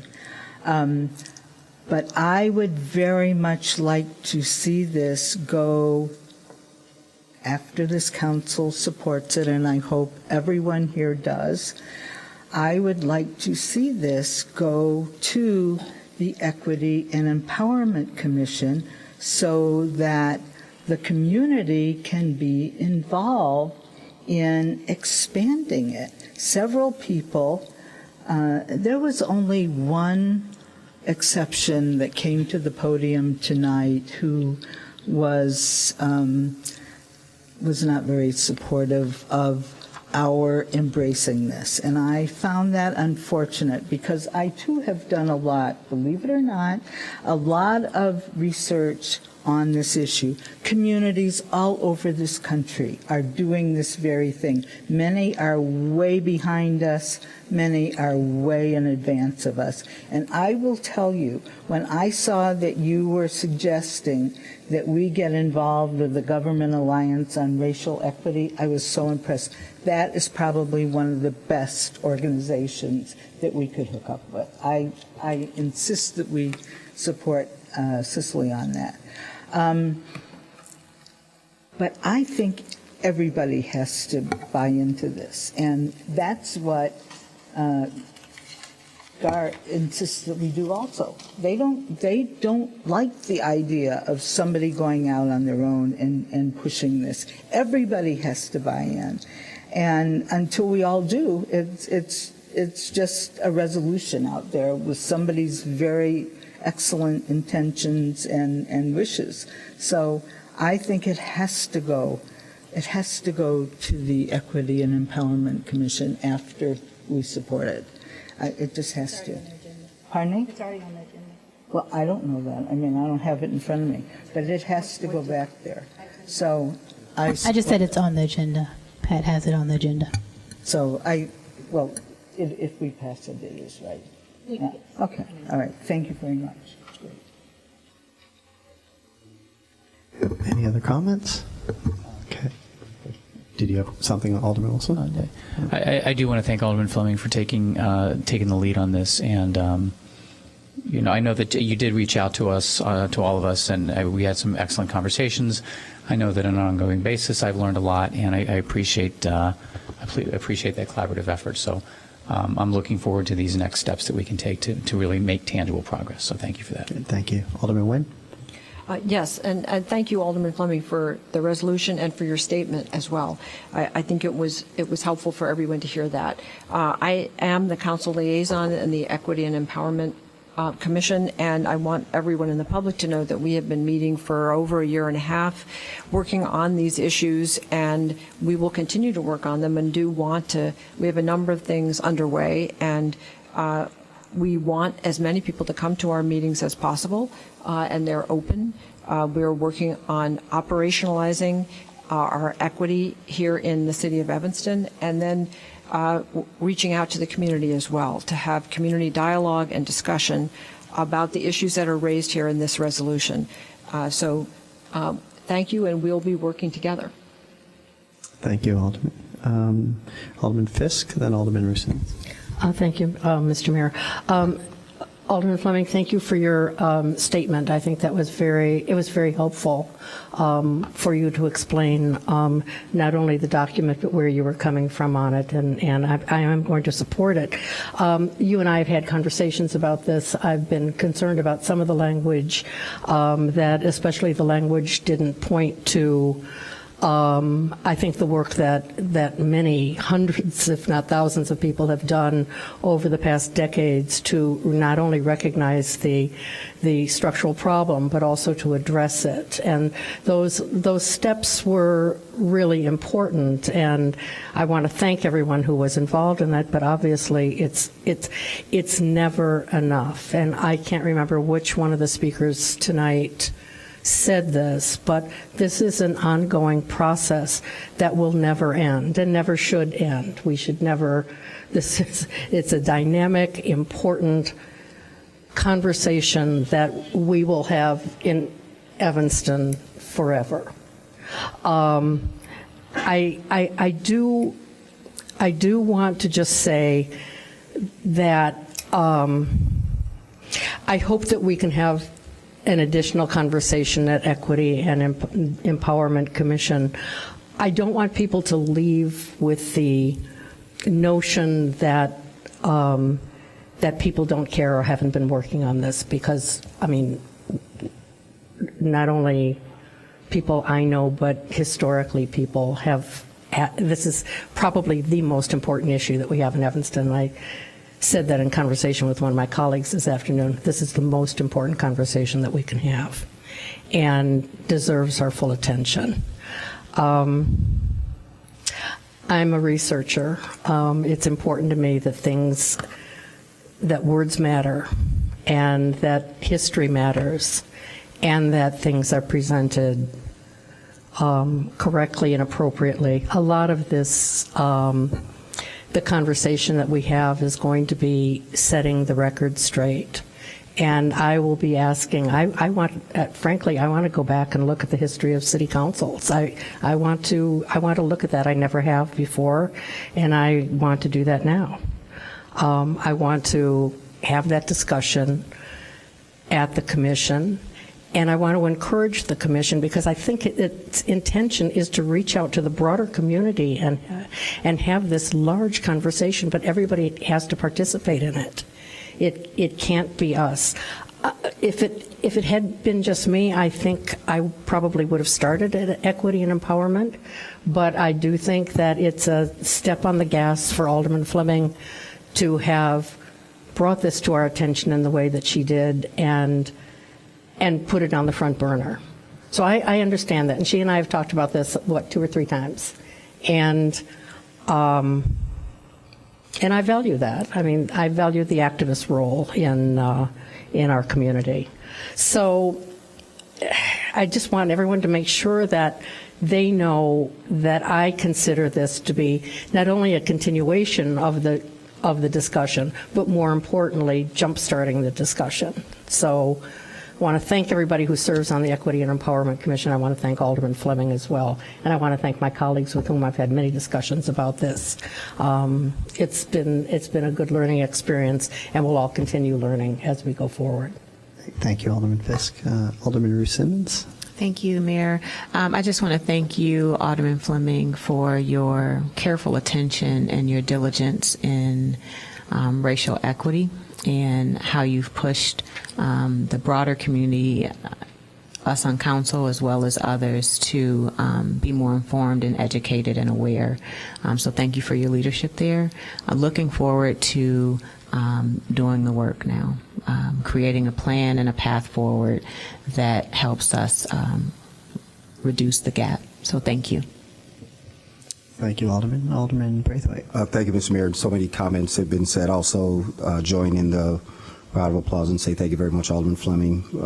As well, I appreciate the community comments. I think race is probably the most important and difficult issue that we will face as a council, as it just permeates every single issue that we talk about.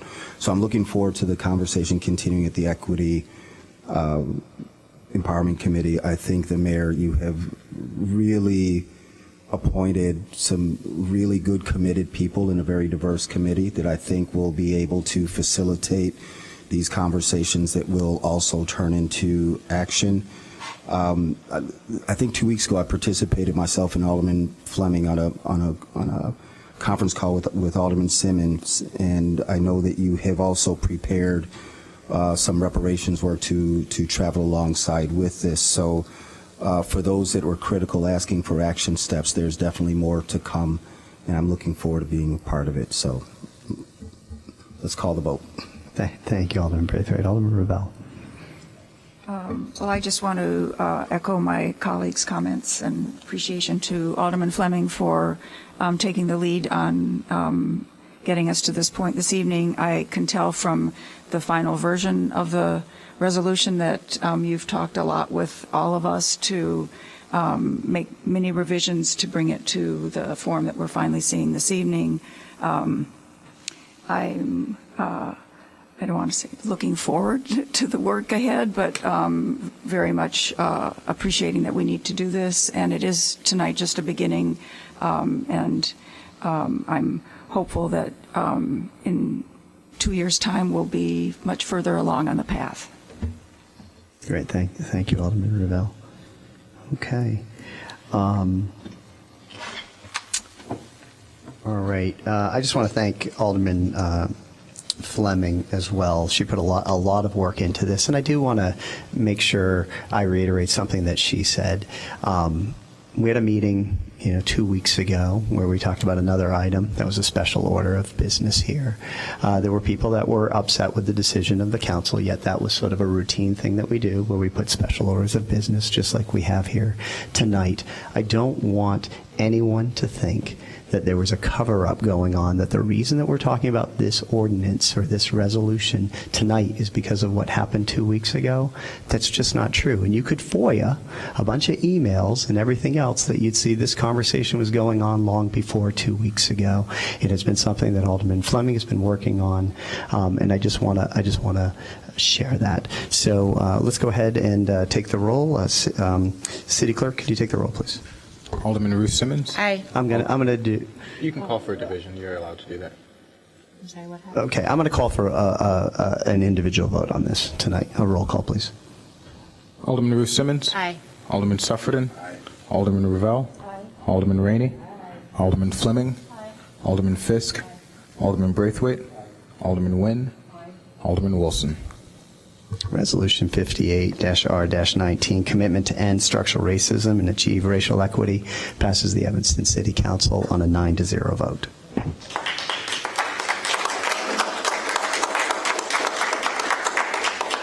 All right, we're going to now move on to the consent agenda. Alderman Suffredin, if you take us through the minutes and then APW.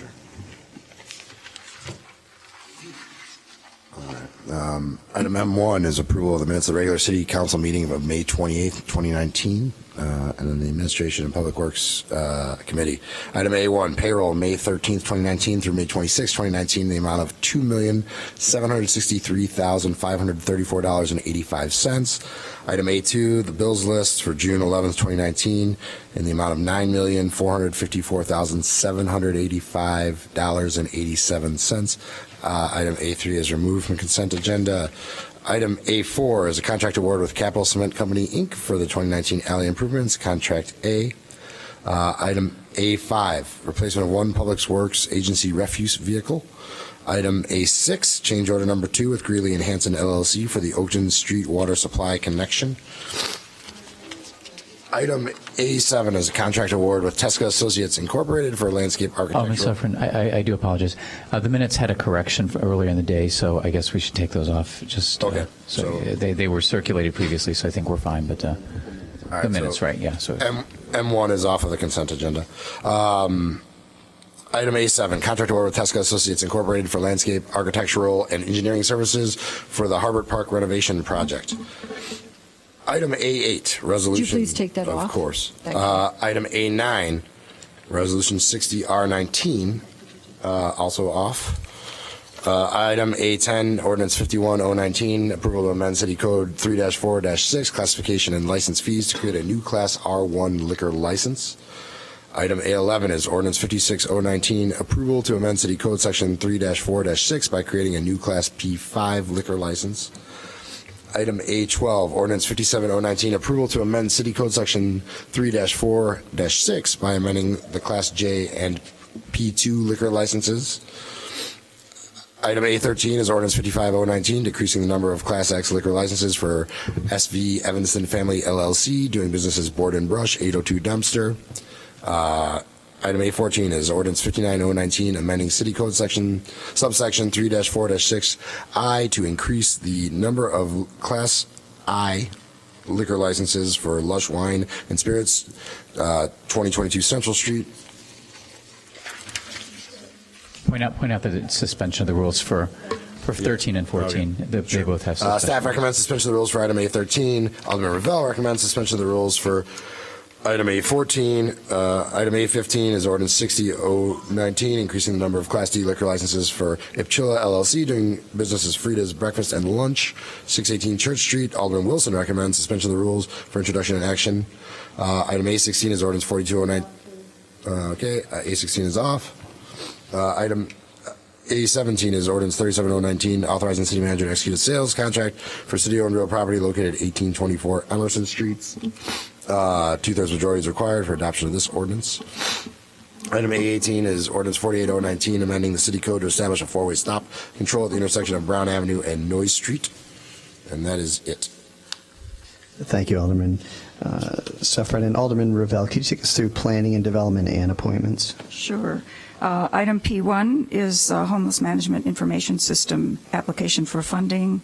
Housing and Homelessness Commission and staff recommend approval of a renewal grant in the amount of $20,500 from the Affordable Housing Fund for this Homeless Management Information System. And this is for action.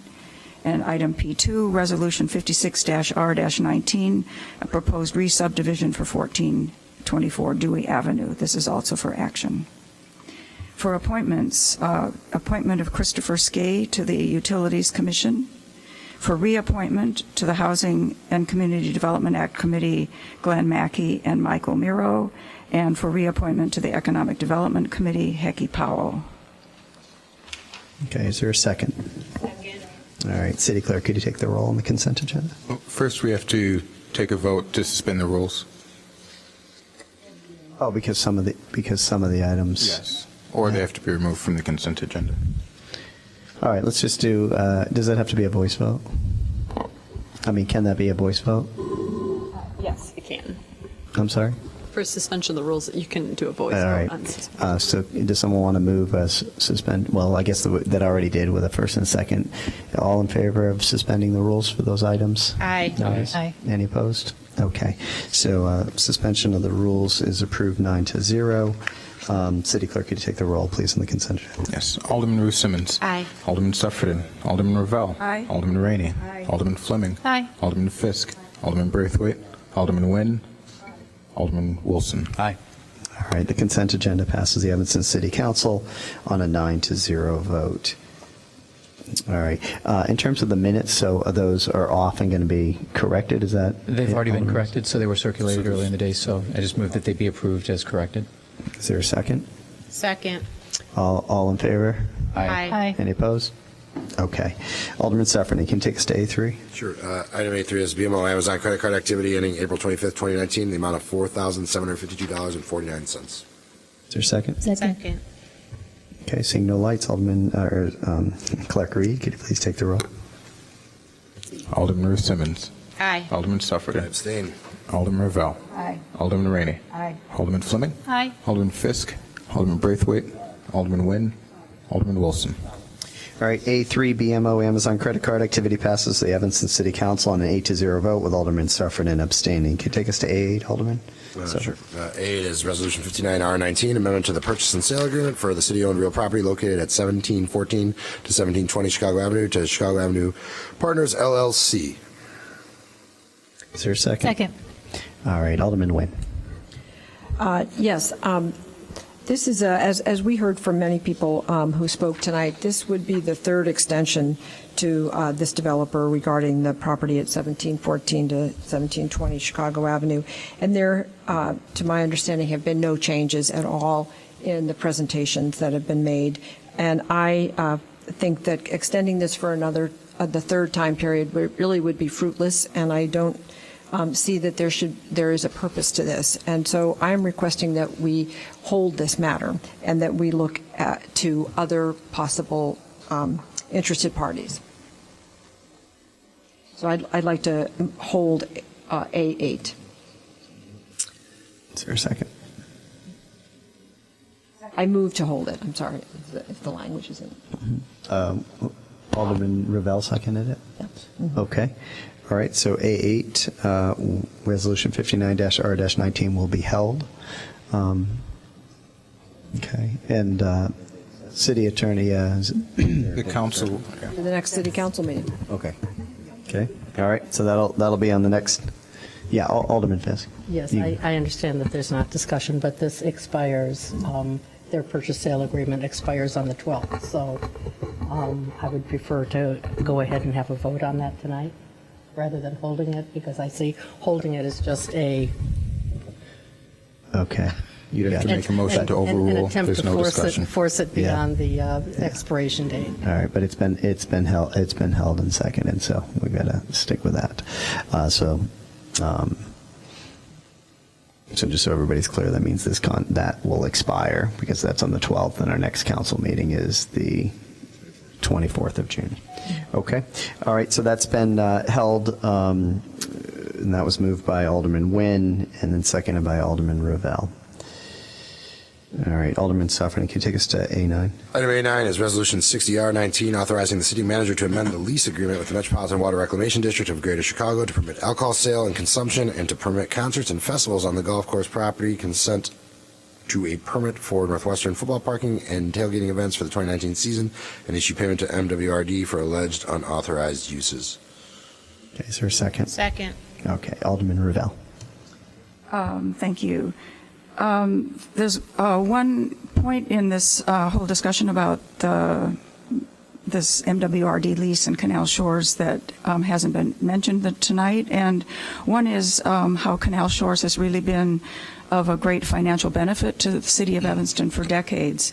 And I say this because the city's lease with MWRD includes several other very important properties in Evanston: Ladd Arboretum, Twiggs Park, Butler Park, Beck Park, and Harbert Park.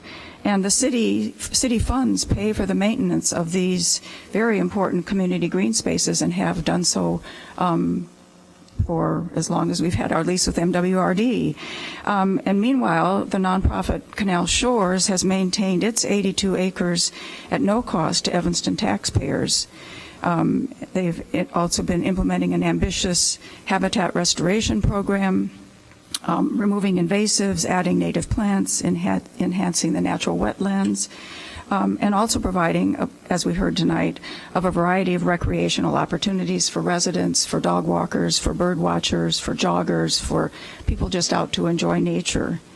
But we've also heard, this is primarily from the discussion at ANPW, Canal Shores now faces a very serious financial challenge. Golf-related revenues cover only 60% of Canal Shores' expenses. And for the last several years, the proceeds from Northwestern tailgating have enabled Canal Shores to achieve and maintain financial stability. But under the settlement with MWRD that we're going to be voting on in a few minutes, and Northwestern will now be arranging for its tailgating for the 2019 football season directly with MWRD, and therefore Canal Shores will no longer be receiving that revenue for the tailgating. This is going to be a $90,000 hole in Canal Shores' 2019 budget.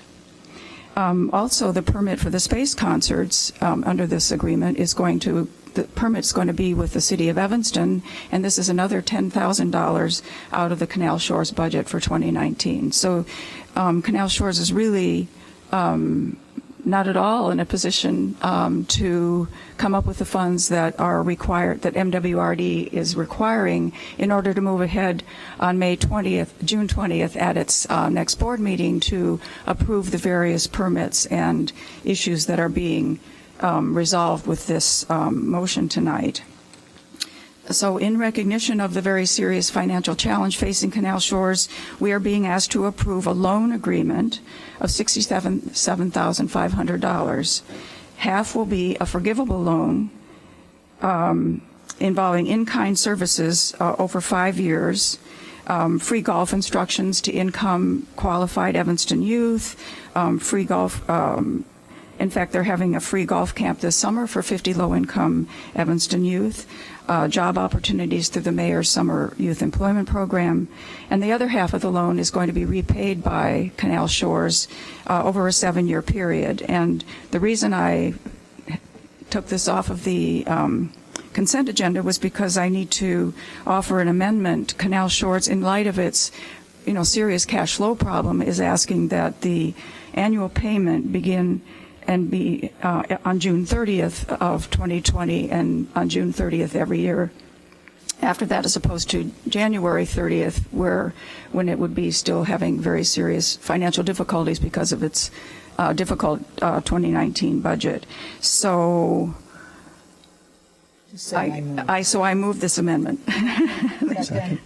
And then just finally, I think this is a really fair investment on the part of the city to support a nonprofit that's really been contributing so much to the Evanston community for 100 years. Thank you, Alderman. Seeing no more lights, can we vote on the amendment? All in favor of moving that date to June 30th, 2020? Any opposed? Okay, so the amendment passes 9-0. Seeing no more lights, City Clerk, could you take the roll on A9, Resolution 60-R-19?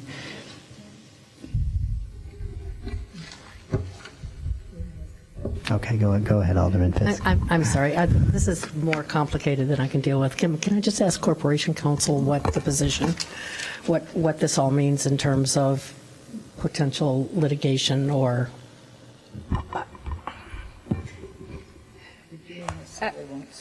From MWRD, is that the question? Okay.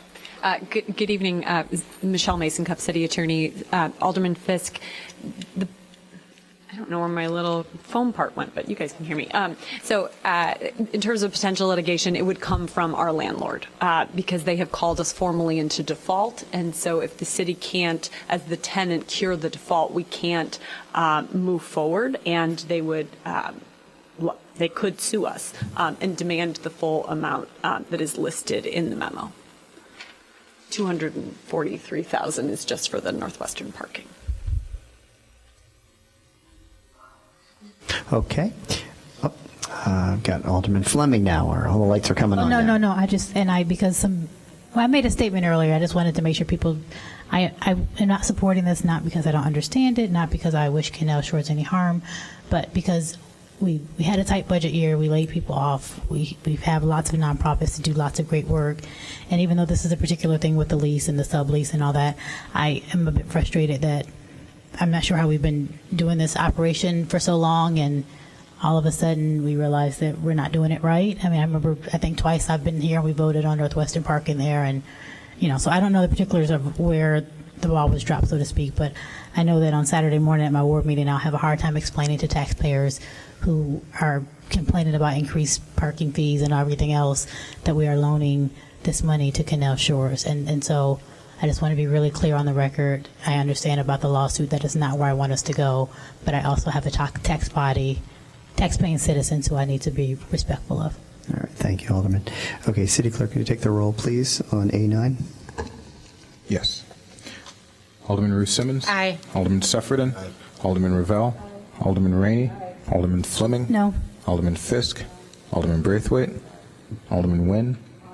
Alderman Wilson? All right, A9, Resolution 60-R-19, authorizing the city manager to amend the lease agreement with the Metropolitan Water Reclamation District of the Greater Chicago to permit alcohol sale and consumption, to permit concerts and festivals on the golf course property, consent to a permit for the Northwestern parking and tailgating events for the 2019 season, issue payment to MWRD for alleged unauthorized uses. Passes the Evanston City Council with a 7-2 vote. Okay.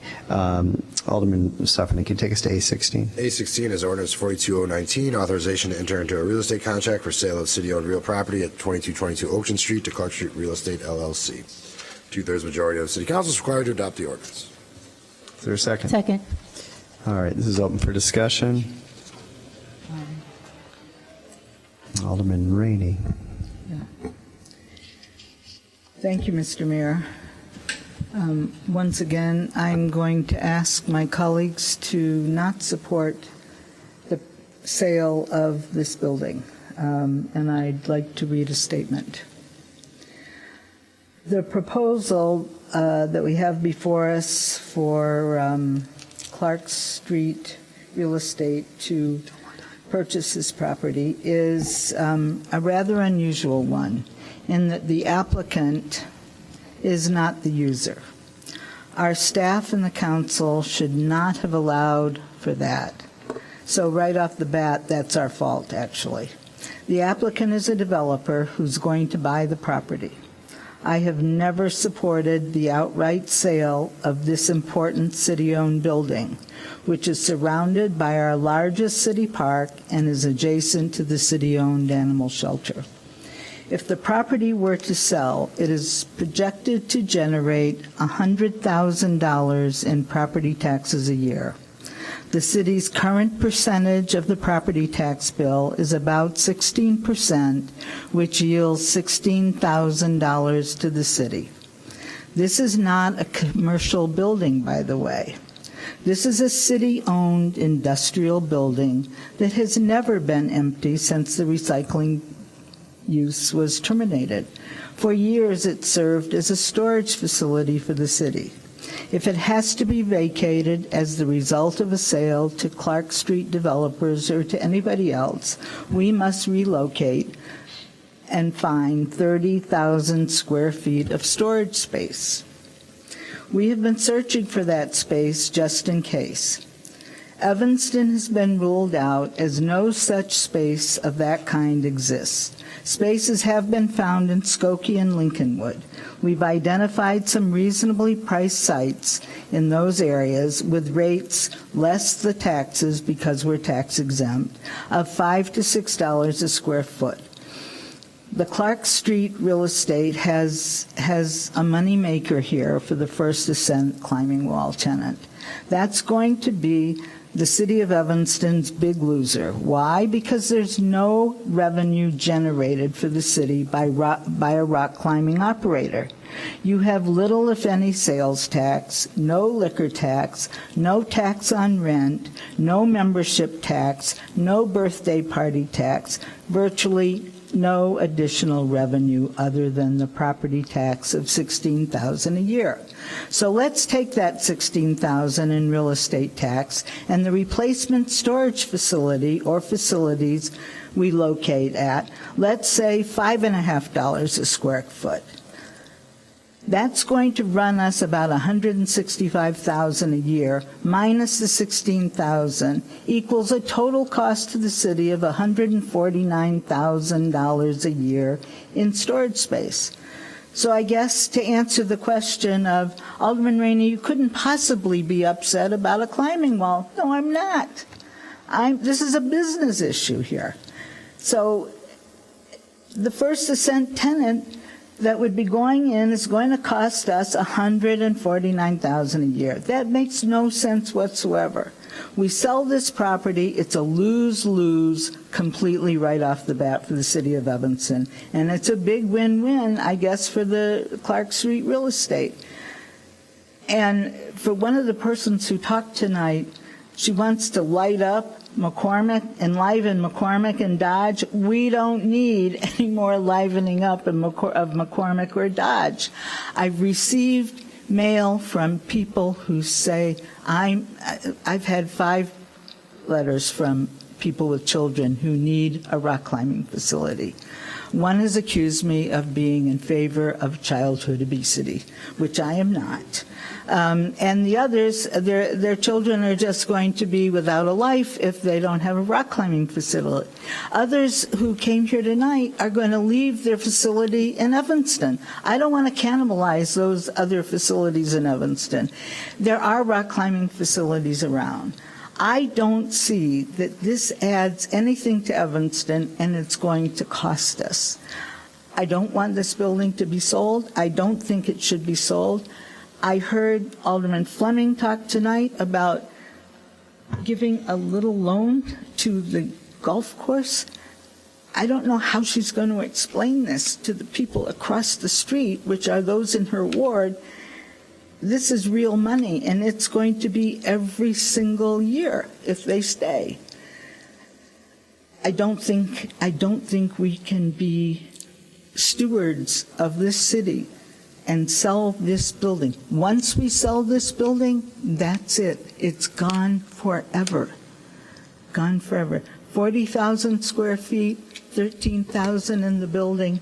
It's a lose-lose. Don't vote for this, please. Please don't vote for this. Thank you, Alderman. Alderman Fisk? Thank you, Mr. Mayor.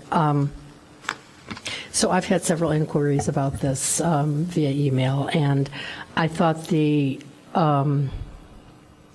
email and explanation that we received from Dave Stonebeck about what our storage needs for that we've been using at the recycling center really are, and I was actually stunned by that. I thought, oh my gosh, I really had no idea what we were using the building for and how much storage we needed, and that we would have to relocate out of that facility. So I'm concerned. I mean, I love the idea of rock climbing. I think that's great, and after everybody that we've heard, I'm kind of wondering why we didn't put a rock climbing wall in Robert Crown. I think that would have been a really fun addition to Robert Crown. We'll spend a little bit more money on that. She's joking. I am joking. I am joking. But yeah, you know what, when the Housing Authority of Cook County was here a couple of weeks ago and they talked about the building that they feel they need to build in order to make the numbers work for them at the corner of Emerson and Sherman, I remember saying to my colleagues on the council that I really appreciated the clear way that they delineated the numbers. And I asked our staff, can we please, when we're talking about whatever projects we're talking about, make it very clear? And I feel sort of hijacked a little bit that we didn't know earlier about what the needs were going to be in terms of going out and renting storage space to replace the lost storage space in the recycling center. Now, if I'm wrong about that, I hope staff will correct me. But based on what I've seen, it doesn't make sense. It doesn't make, the dollars aren't there. And I think, thank you, Alderman Rainey, for the statement that you made, but I've added up that myself, and I can't justify that. I would love if we could find another place for the rock climbing wall, because I do think that adds something to our community, but I don't think this is the place right now. It doesn't make sense that we would be spending money to rent space that we already have available to us. So I hope some of you can enlighten me on that if I'm wrong. Thank you. Alderman Wilson?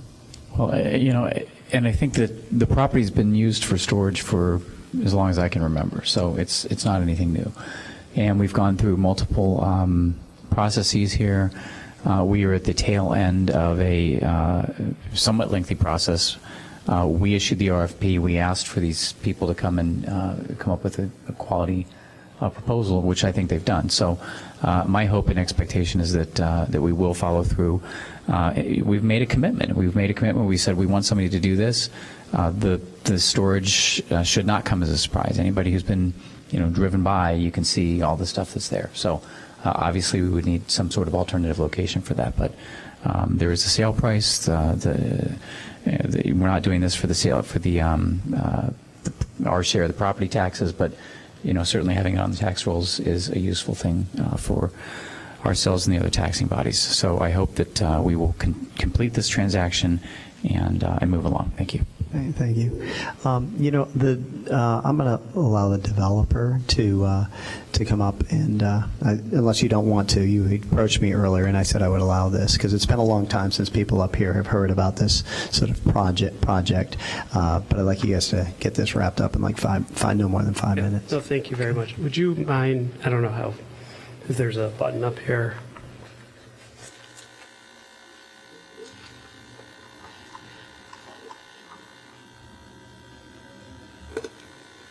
Yeah, you start.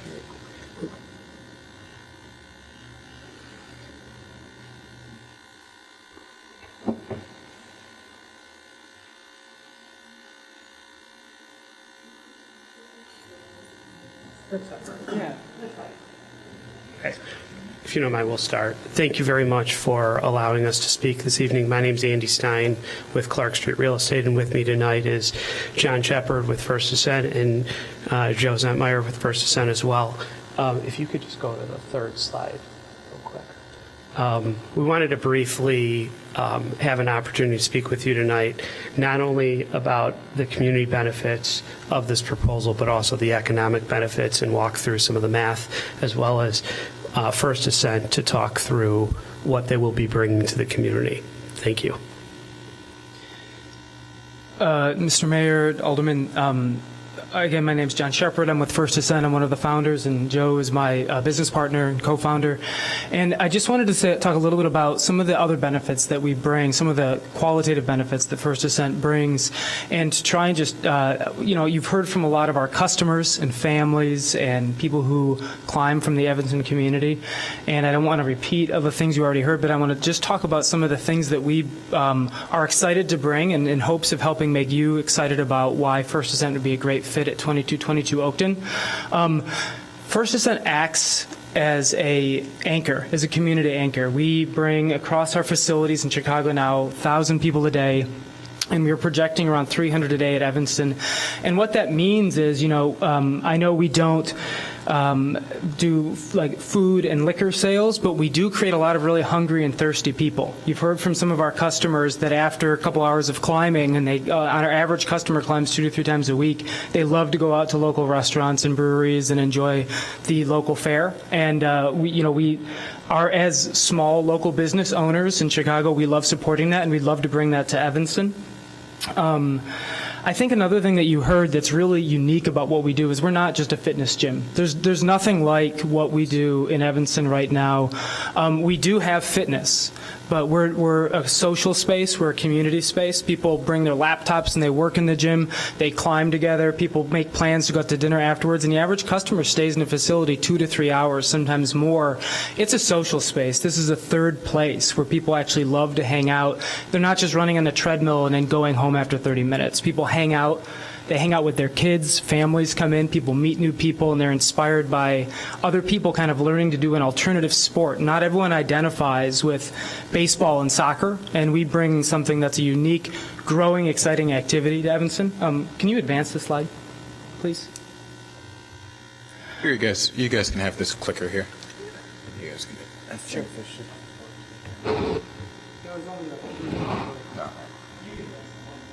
No, this one's good. This one's good. So, we talked about being local business owners. We also are passionate about supporting local business. I'm not going to run through everything on here, but we do Food Truck Fridays. We support and purchase food on our own dollar to bring it in for our members and customers. We always are supporting local restaurants. We support local breweries. We do movie events for minority-produced film. And when we do that, we bring in food from local restaurants. We brought in food from Honey Butter Fried Chicken. We brought in beer from Alarmist Brewing. We do holiday markets where we feature goods and products from local product manufacturers and like clothing and outdoor clothing and shoes and all kinds of things like that. You can advance the slide. And aside from just the business support of local business, we also are really passionate about being involved in our community. First Ascent, as I mentioned, we've supported film screenings on a regular basis to tell stories about minority groups in the outdoors. You see the bottom bullet here. We actually do a Sending in Color event where we host people of color climbing on a regular basis and actually offer free climbing for anyone who can't afford it during the event. We do Women Crush Wednesdays, which is our fun name for a weekly climbing group where we hire a personal trainer on our own dollar to come in and support fitness for people who want to connect with other women and climb.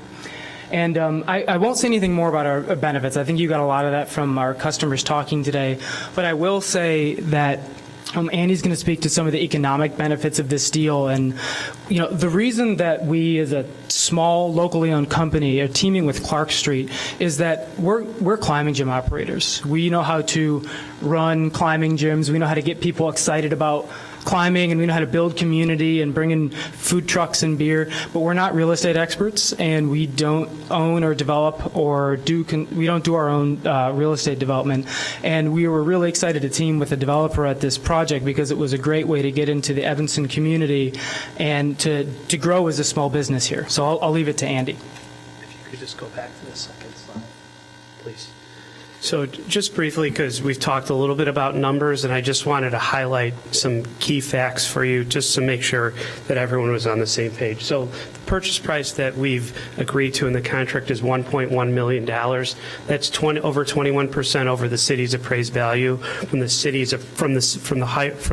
appraiser that the city hired. There is an estimated over $124,000 of real estate and sales tax that will be generated from this property. In addition, an additional $72,000 from entitlement fees and building permits, because we would anticipate going through the plan development process. Just so we understand, where's the sales tax being generated? Because if I have a membership at the gym, I'm not paying a sales tax, or am I? If I could just understand that.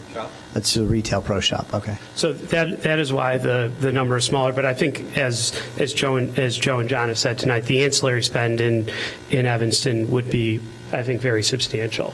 Over a 10-year period with these combined deals, with these combined factors, it's over $1.65 million to the city of Evanston over a 10-year period. In comparison to the other deals that were previously made with Smiley Brothers proposed by Peckish Pig, this is an over 21% better deal to the city of Evanston than what was previously proposed and agreed upon. The other thing that I would offer is that if we did have a conversation with Mr. Stonebeck late last week in regards to the Public Works facility, and since we are real estate people, we would offer our services to help find or point them in the right direction outside of just looking at CoStar listings of what is available, and help with site planning to make sure that we can facilitate the necessary and right facility and how those facilities can work for the different things that are stored on site that both need to be temperature controlled and outside in the yard.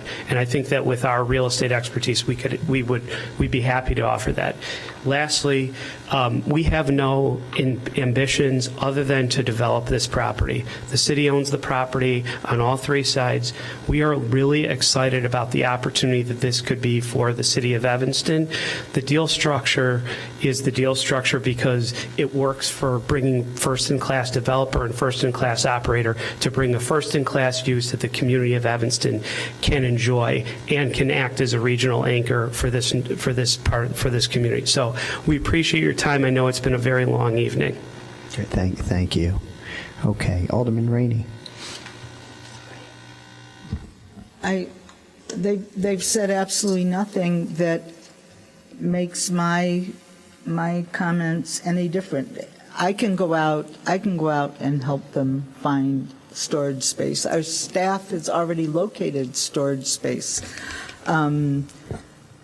The cost is still going to be around $5 to $6 a square foot, and we're still going to need that kind of space.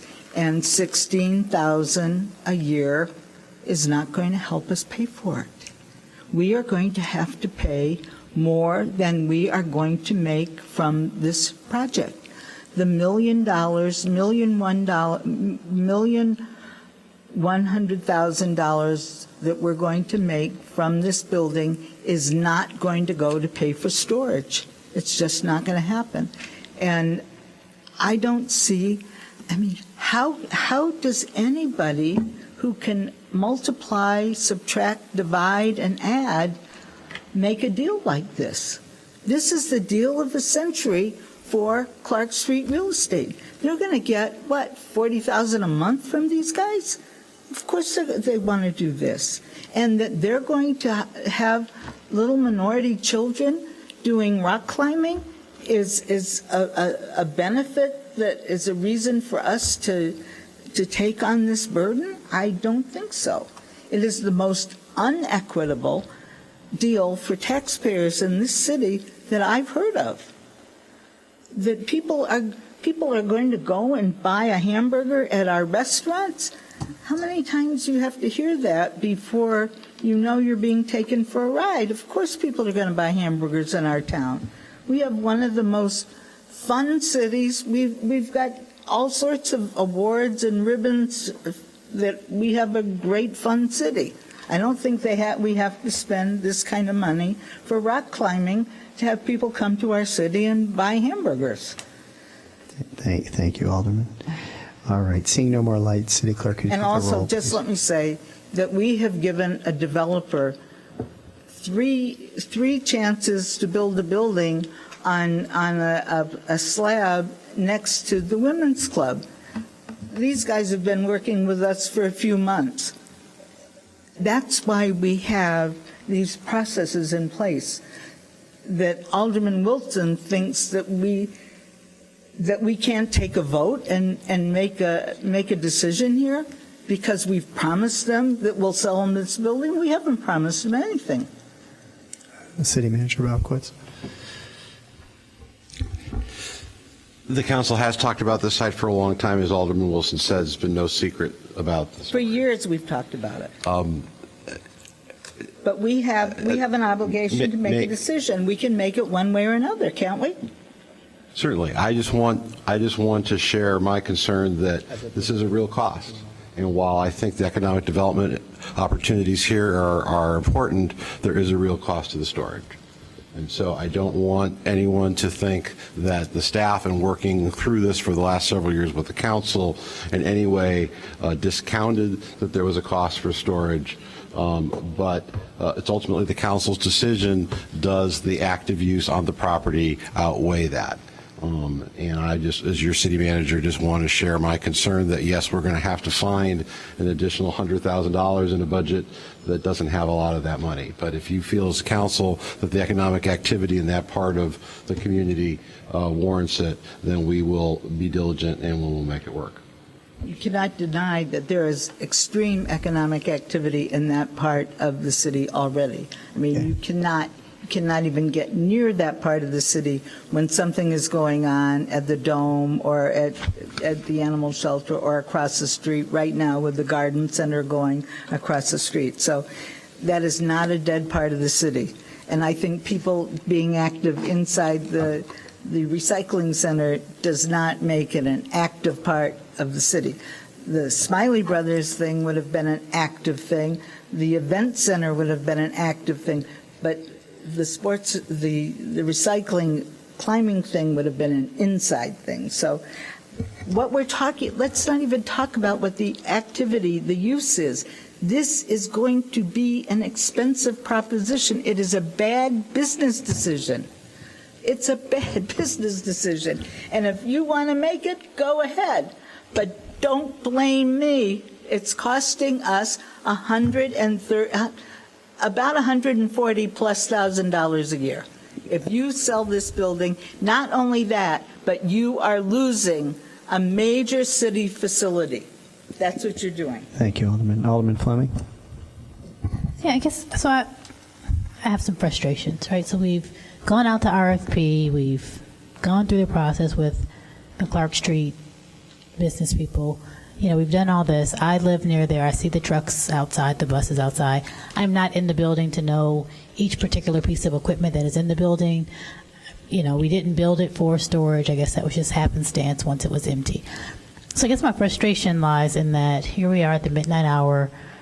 I feel like, again, as a city, we have gone out to say, hey, let's look at this, go through our processes. We're interested in, selling this or doing this or that. And then I'm not sure why we don't get this kind of information. So again, I mean, if Alderman Rainey has gone out and done some investigation about what it's going to cost to store it, I'm not going to do that. Right? But I am going to depend on our staff to do that, right? So that part of the information that I get to make my decision is, this is this deal, but this is, the other side of the deal. These are the pros, these are the cons, whatever we want to mask it as. And so this, I think it's just my frustration sitting here now. I'm prepared to vote to support these people, but then, Alderman Rainey obviously brings up her point. The city manager now is saying, there is a cost to this. We don't know what we're going to do. Where maybe that was information we should have discussed before going to RFP to say, if we sell this building, that means we have this cost of storage. I know that the South Standpipe area is in my ward. I don't necessarily know it's there either, but I was told that's some storage. Have we looked into putting some things there? That's a city-owned space. Have we looked at building, something on another city lot that we can store some things that need to go inside? I just, I'm frustrated for the developer who's gone through all this now, and now we're having we're essentially having a conversation about what makes economic sense, which is very important, but should have been part of our process before we got to 10:30 on the second night of these developers being here. And I, really, in my opinion, should not be the alderman's job to go out and investigate. Well, I didn't know about the storage costs. I had this information all along. About the storage costs? I did no research on this. All right, I remember you talking to Dave last week. But anyway, so that's my frustration, that this seems to be, in my opinion, new information, and I'm pretty good about reading my packets. Thank you, Alderman. City Manager Bobowitz.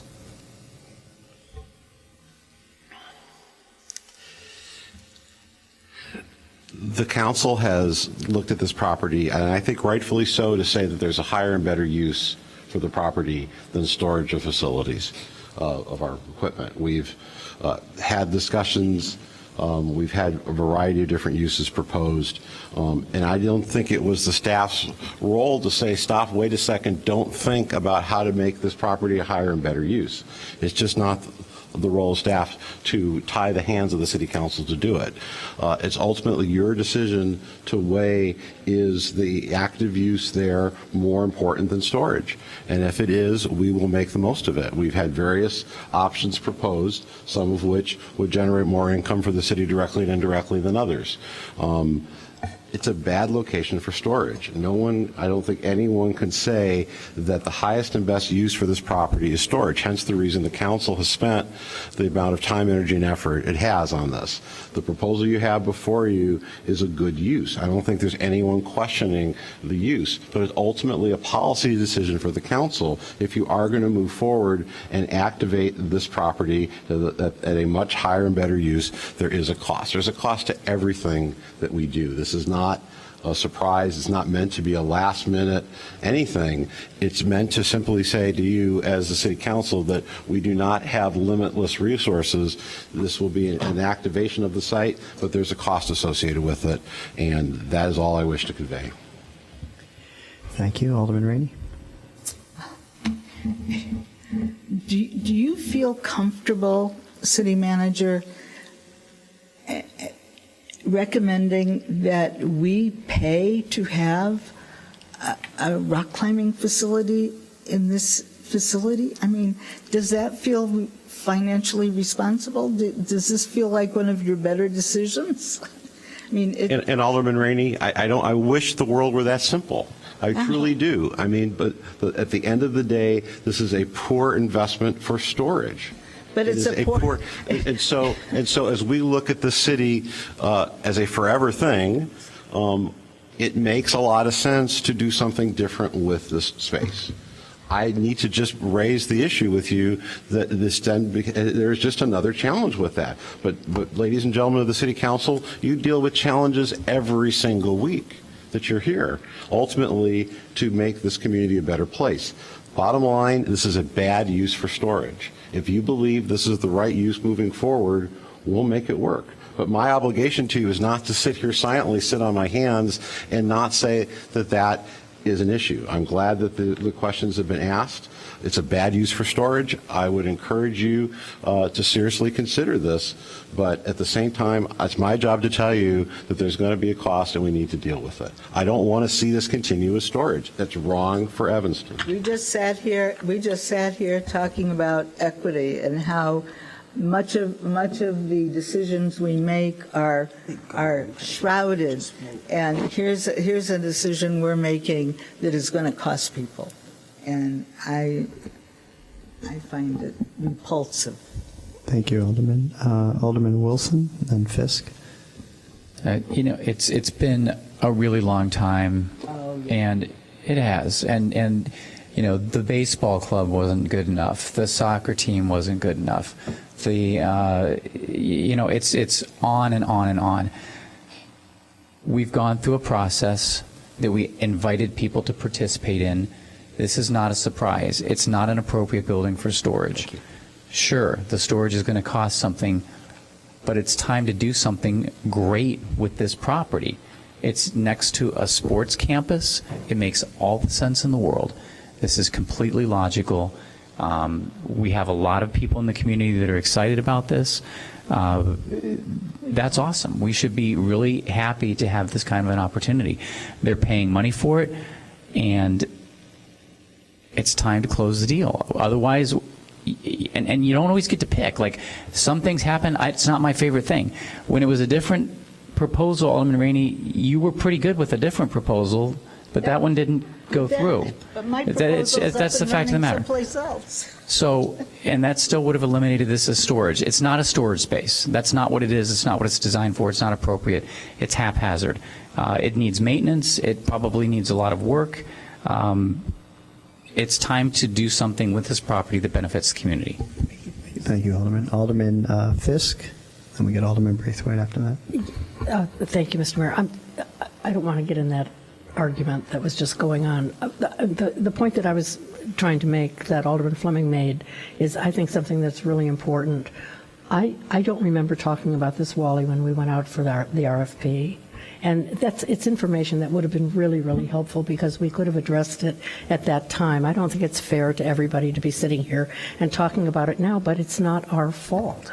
I mean, we're making a decision. What you say, it's not appropriate for storage. I don't know what is. I don't even know where you're looking. Apparently, there's nowhere else in Evanston. So, I mean, are you going to Skokie, or is that more appropriate for storage? I just don't know. But the point is that this all should have been discussed at the time, because it's not fair to everybody not to go out for an RFP and leave these questions unasked and unanswered. City Manager. And again, members of the council, these issues have always been there. We've always had to replace the storage. And I think the question has been, what is the trade-off? But we have to move forward and have to use this facility. If this is the use that makes the most sense, I encourage you to move forward with it. But again, everything we do has a cost. I wish it didn't, but it does. I would much rather use up property in another jurisdiction to store snowplow blades than have, again, another active use taken up somewhere in Evanston with storage of snowplow blades. But the costs are real. And we've been talking, we've not put a point on them, and I take full responsibility for not having a specific dollar amount, but from the moment we started talking about this facility, the reality is there was equipment there. We always have committed to be as diligent as we can be to find other homes for it, but I think that has been disclosed from the very beginning. Thank you. Alderman Braithwaite. I'd like to call the question. Okay, seeing them, all right. Is there a second? Okay. City Clerk, could you take the roll, please? Mayor, you need to vote on call the question. All right. Two-thirds majority. All right. Can you take the vote on calling the question? You can take a voice I can vote. take a voice vote. All in favor? Aye. Opposed? That's to call the public hearing. Let's call the question. I thought I was. Okay. All right. So, City Clerk, could you take the roll, please, on A16, Ordinance 42-0-19? Alderman Ruth Simmons. No. Alderman Suffredin. Aye. Alderman Ravel. Aye. Alderman Rainey. No. Alderman Fleming. Aye. Alderman Fisk. Alderman Braithwaite. Alderman Nguyen. Alderman Wilson. All right, A16 ordinance 42-0-19, authorization to enter in a real estate contract for the sale of city-owned property at 2222 Oakton Street to Clark Street. Real estate passes the Evanston City Council on a 6-3 vote. All right. All right. Let's see. Alderman, we're going to move to call the wards. Alderman Ruth Simmons. Thank you, Mayor. I would like to add my condolences to the family of Leon Robinson. Just a giant in the community, someone that has inspired everyone, and someone that I will miss. The time that I've been on council, Mr. Robinson, whether he were here or in Florida, has called me to check in on the state of the ward and offer encouragement and direction. And I will certainly miss that. Continued prayers for the family. Reminder that we have our graduation party and our Fifth Ward meeting this Wednesday. Graduation party is at 6 o'clock, and the ward meeting will start at 7 o'clock. Again, we do have a development presentation for a property on Maple. Congratulations to Evanston Own It on another fantastic Evanston Sings event. I'm sure they will report to us soon on their additional fundraising efforts. Sending good vibes and well wishes to all the Northwestern students on your finals week. And also congratulations on a successful Dillo Day. Congratulations to the Mayfest production. And lastly, the Equity and Empowerment Commission meeting is on June 20th, 6:30 until 8:30. It's in room 2404. There we will start the public discussion for our work on repairs that has been referred to the committee a couple weeks ago. Thank you. Thank you, Alderman. Alderman Surferman. Yeah, I just like to say I've been getting a lot of complaints about the condition of the parks in the 6th Ward, and I would encourage the city manager and administration of public works to figure out a way to mow them when the ground's wet, because that's how it's going to be for a while. So it's an issue that affects quality of life, and if we don't have proper equipment, then I'd like to make a reference to administration of public works for a discussion of better equipment to buy, but having the parks in the condition that they've been in is unacceptable. Thank you, Alderman. Alderman Ravel. I have two items. One is to express my thanks to the Northwestern Athletic Department. They had their annual community outreach day on Friday last week. This is the eighth time they've done this. All the coaches and the staff go out to locations around the community, and this year they went to 9 locations: the ETHS Geometry and Construction House, Connections for the Homeless, Clark Street Bird Sanctuary, the Talking Farm, the Marion, Family Focus, Infant Welfare Society, Learning Bridge, and Canal Shores Golf Course, where they, obviously in some places you can tell they were pulling weeds, and other places they were playing with kids, and just basically bringing a lot of smiles to a lot of faces around the community. And then secondly, really late breaking news, it was just finalized as we were starting our council meeting. We're going to have a community meeting Tuesday, June 25th at 6 p.m. at the Welsh Ryan Arena Wilson Club. This is going to be a discussion with Northwestern representatives about their proposal to expand the types of uses to be allowed at Welsh Ryan Arena. They'd like to see them to include professional sports and commercial events. And this proposal is going to the Plan Commission at its meeting on July 10th. So this is an opportunity for community members to give input to Northwestern about what, if anything, would make this kind of a plan acceptable. Thank you, Alderman. Alderman Rainey. Yes, I want to thank the Dobson, Brummel, Barton neighbors for an excellent meeting that we had on the 60-unit affordable housing building that's going to be built on the old Dairy Queen lot on Howard Street. And really saddest condolences to Lynn Robinson and her family on the death of Leon Sonny Robinson. Thank you. Alderman Fleming. Yeah. I want to thank the numerous Ninth Ward residents who came out, many of which I actually had not met yet. So if you're still paying attention, please plan to come out. Please plan to get involved in the community, but also come out to a ward meeting that I'm having on Saturday morning, 9 a.m. It takes place, this one will be at Reba Place Church, which is at 535 Custard. You can enter on on South Boulevard or on Custard. So this will be just our regular monthly ward meeting, an opportunity for me to hear from you. Not many updates on the ward, but I also think we're going to have a new PST officer, so it'd be great for you all to come out and meet that person. Thank you. Thank you, Alderman. Alderman Fisk. Thank you, Mr. Mayor. I've been getting a lot of phone calls from people who have been asking about the dog beach.